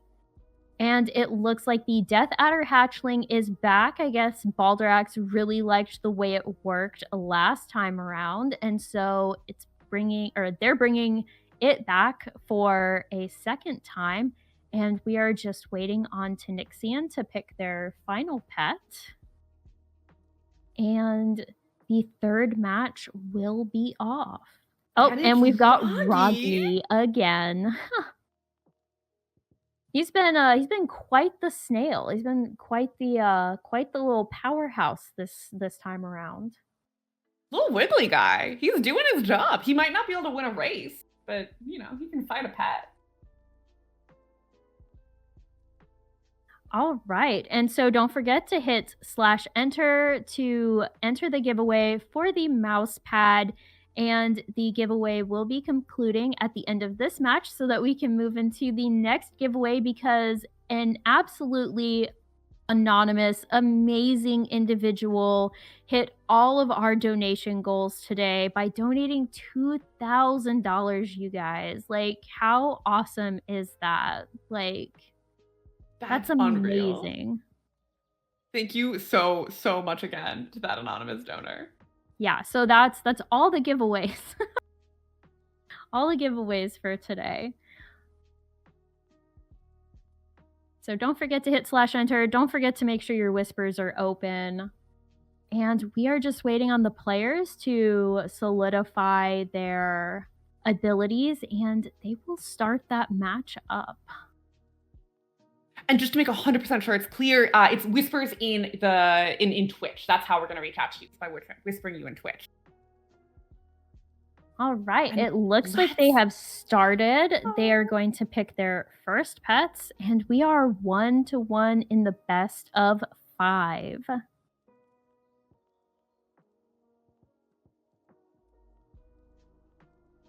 All right. Amalgam versus Adder. Nope, not quite. So we got Nope, the Adder nope. versus Roggy. I know, right? It's just trying to mess with us at this point. All right, so that Sandstorm did miss because the Death Adder opened with the Blind. And so now we're going to get into apparently swapping. So we're swapping the personal use Sapper for Roggy and the Bone Serpent for the Death Adder Hatchling. And so, just to be clear, nobody has done any damage so far. We're all just walking around, little circles. Exactly. No one's done any damage so far. Okay, there we go. The Bone Barrage managed to hit a few times on the personal use Sapper. Oh, and the Bone Serpent is going to use Call Darkness as the Umbral Amalgam swaps in. And the Umbral Amalgam hitting that Soul Rush, hoping for that 25% chance to stun, but not getting it, unfortunately. And so it's just going to work on whittling away at the Bone Serpent's health, but the Bone Serpent has used Liftoff, which means no hits for anything, and it takes the Umbral Amalgam out. So Tanixian is down 1 pet. And in comes Roggy. So we're using that Sandstorm probably to help with that Bone Barrage damage. Not the initial damage because the Bone Serpent is faster than Roggy, but for that subsequent damage that is coming up. Charging their lasers. Yes, everyone is charging their lasers. Ooh, and we got the Adder in. We did. So we got the Adder swap in, and that did a big hit down to less than half of their health. And now the personal use Sapper has been blinded. And we're going to be putting those turrets up, which unfortunately missed all 3 times. Did not get blocked, but actually missed all 3 times. Mostly because the build turret, I believe... Let's see. No, it's got 100% hit chance, but it still managed to hit all 3 times. And the personal use Sapper has force swapped the Bone Serpent out to bring the Violent Poultry in, and that time all 3 hits were blocked by Sandstorm. And we're just waiting to see what the next move is going to be. We've got 1 pet down for Tanixian, 2 pets down to half health, and the Violent Poultry has put on that bleed, and there goes that Maul ability onto Roggy, which does strong damage because it is a beast ability hitting a critter pet. Sandstorm will take some of the edge off of that dot damage. Oh, and the miss. Oh, double miss. All right. So no one has died. Oh, 195.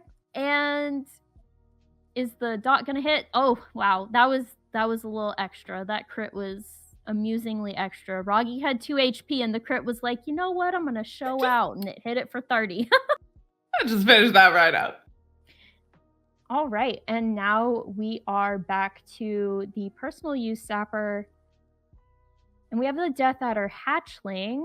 So I imagine we're going to see that blind. We don't know what the other 2 abilities are so far because the Death Adder Hatchling has or had only used blind at that point, I think.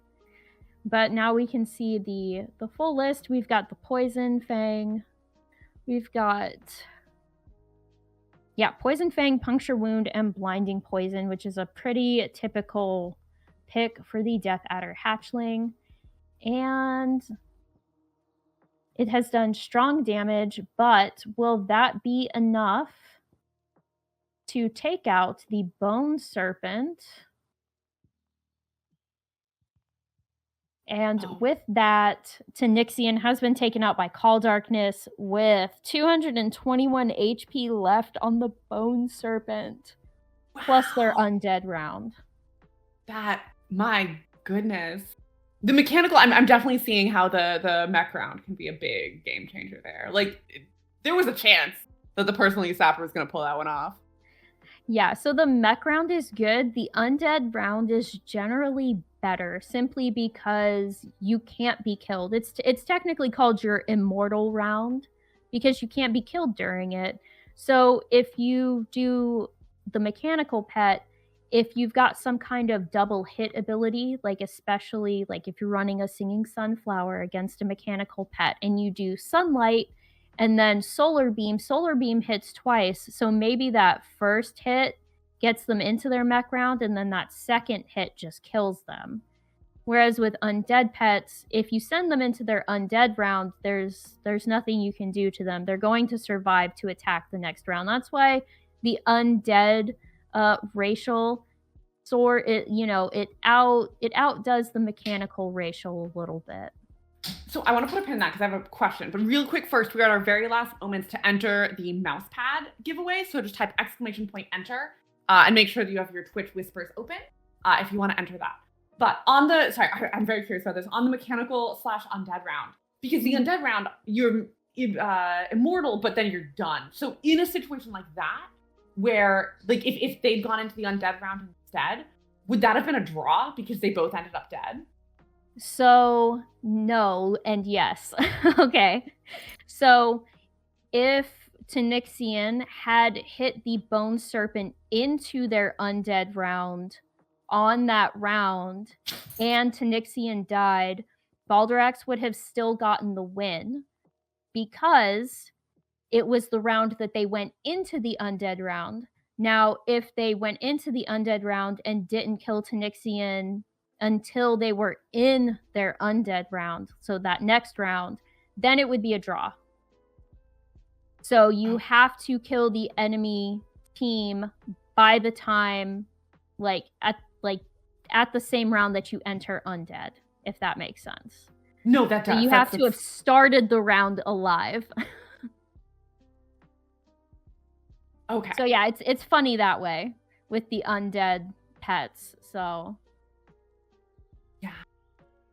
All right, looks like we've got Buttercup and the Umbral Amalgam on Tanixian, and for Baldrax we have the Renishu Runt and the Bone Serpent. I guess the Bone Serpent worked really well for them last time, and they're doing a replay. Let's see. Looks like Fatal, ha. It sounded so ridiculous saying it like that. I was also reading Fatal TV. Yeah. Congratulations, Fatal TV, on your prize. Good job. Big grats. It's like how for the very longest time I was calling Prophet T. I mean, you honestly, you never know. Yeah, which I love the wit. Again, gamers are so creative. You guys are insane. Yeah, I read that like totally like I was sounding out a word for the first time. We're all back in kindergarten. Tall, exactly. Oh my gosh, hooked on phonics worked for me. So this one is really exciting because if Baldrax wins, they win. They win. This is their last, and they win 1 million gold. They get to go on to the finals, which is on January 10th, against whoever's going to win tomorrow for NA. Mm-hmm. But if not, we go into the final round. So this really could be the end, but it also could be an opportunity for Tanixian to swing on back. Absolutely. And it looks like Tanixian has chosen a Rose Taipan. I'm going to say bold choice, running 2 beasts on a team where your opponent has Call Lightning, but we'll see. We'll see how that plays out for him. Gotta be bold in a moment like this. And we're since we couldn't be by the end, we gotta move quick through these giveaways. We got the next one, which is a 4-ounce bag of Dragon Roast coffee, which is a gamer-themed coffee brand, and a VALOR mug to go with it. So you can type !enter to enter for that.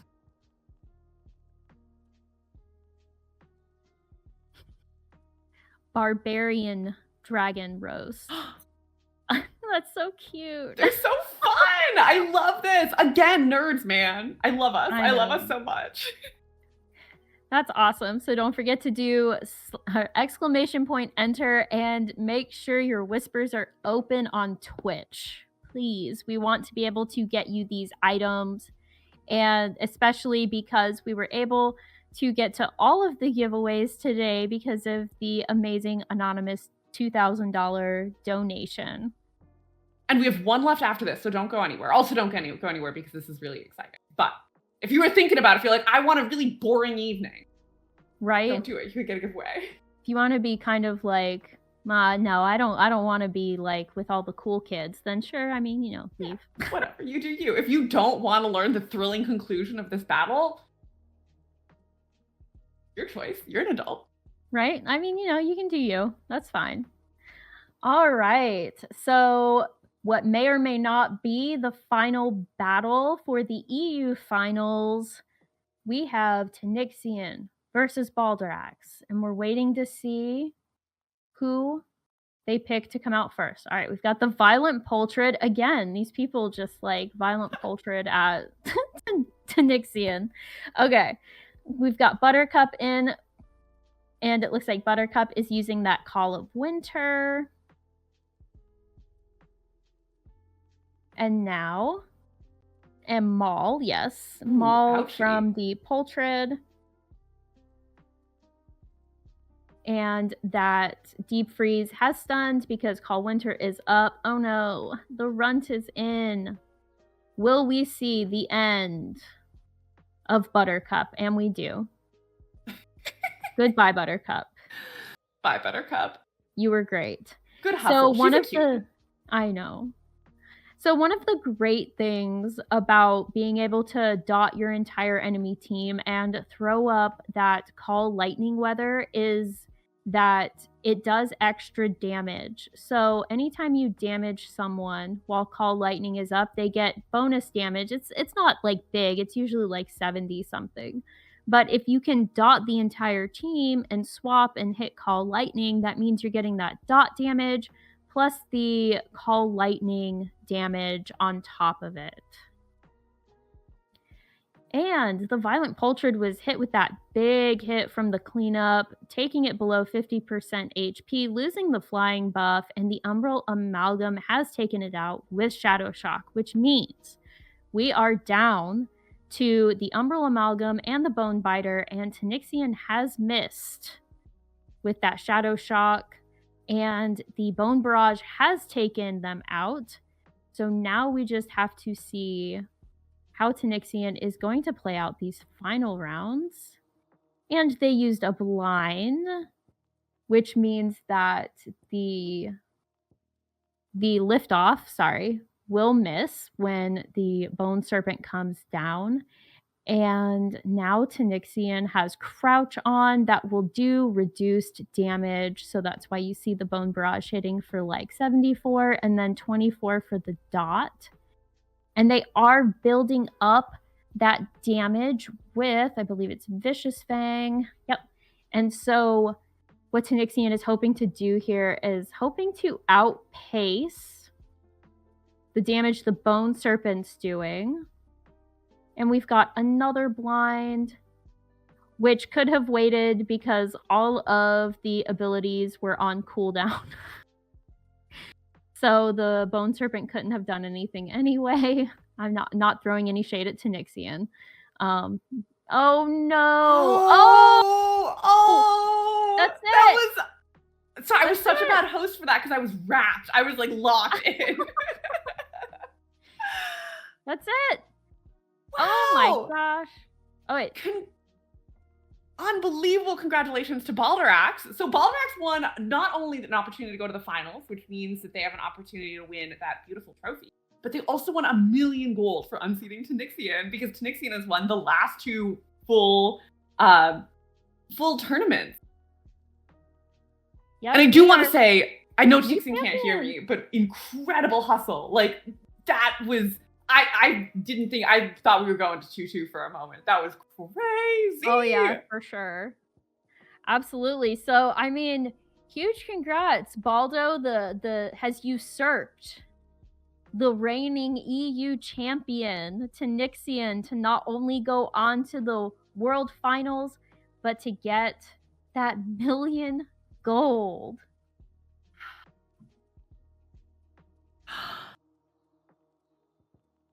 All right.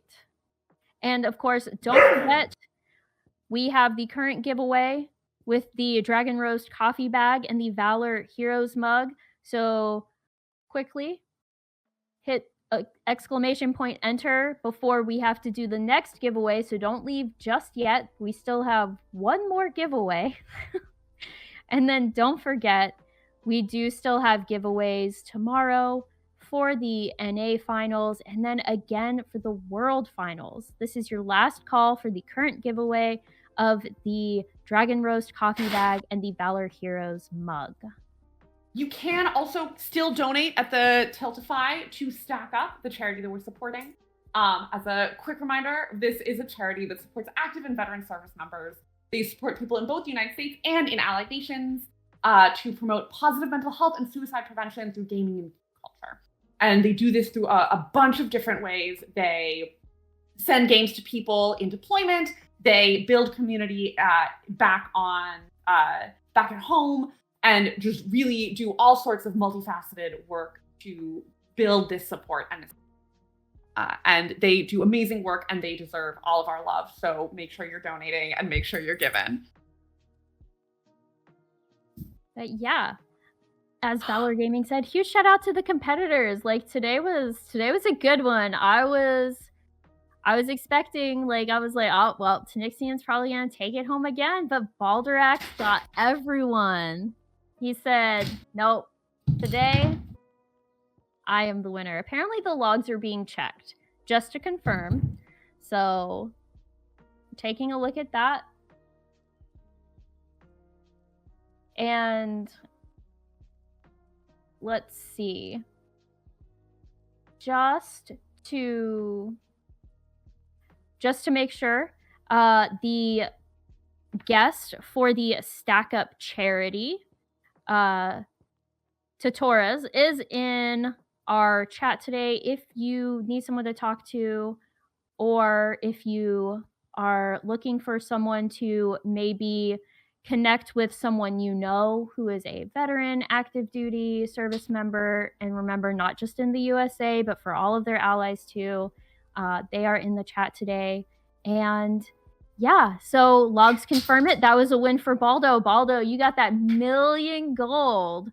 Almost want to like have a microphone is like, where are you going to go first?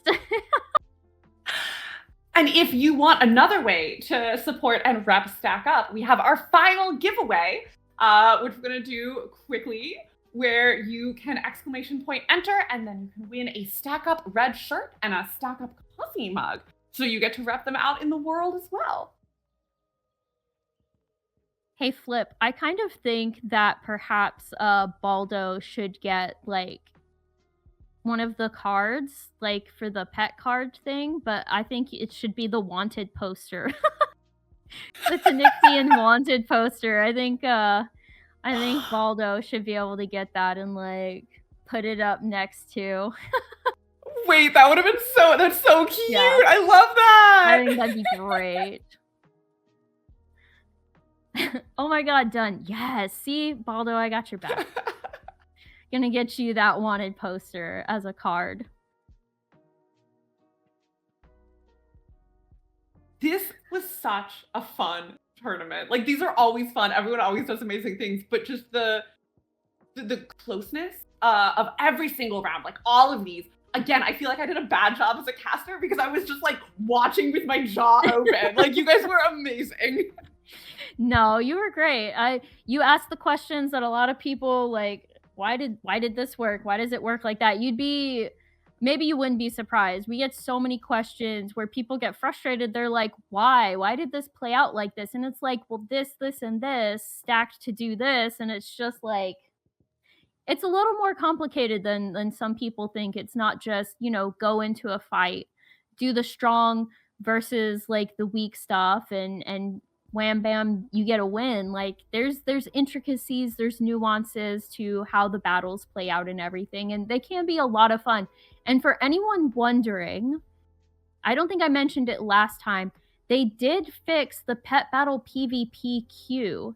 So if you're looking to queue up during weeks other than the pet battle week, you should absolutely do it, because you're looking at less than 3-minute wait times on a lot of the queues, whereas like before it could be like an hour or more. But they did something to the queues to fix it, and so you're getting really quick pet battle PvP queues these days. So make sure you but pivoting, make sure you do that exclamation point enter for the t-shirt, and I believe it's the coffee mug, right? Both for Stack Up.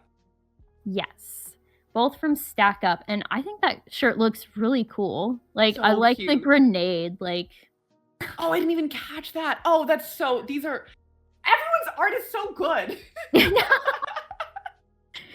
right? I think we've had to talk about that almost as much as the pets today. Like it's just so amazing, like what people do these days. It's wonderful. Oh my goodness. No, it's crazy. All right. When's hitting enter? And while we're What? thanking everyone, I just want to thank everyone who is watching and giving support and making this fun and lively and exciting. There's really no role that is not necessary on streams like this. And if chat's dead, it's hard to keep up. So thank you guys. You are so wonderful. My goodness, what a beautiful community on all sides. What incredible competitors. What, everyone behind the scenes doing amazing work. All of you are giving us so much love. This is so fun. Absolutely. I always have fun coming in and doing this. It really is. It's a wonderful community, and VALOR is absolutely amazing for hosting this and giving us a chance to really showcase like what pet battles are really about. And it's amazing. Like top to bottom, side to side, front to back. Absolutely amazing. And everyone does amazing work behind the scenes, like Recon and Profit. And you guys are I see you back there hiding. You guys are awesome. Thank you for all your hard work today.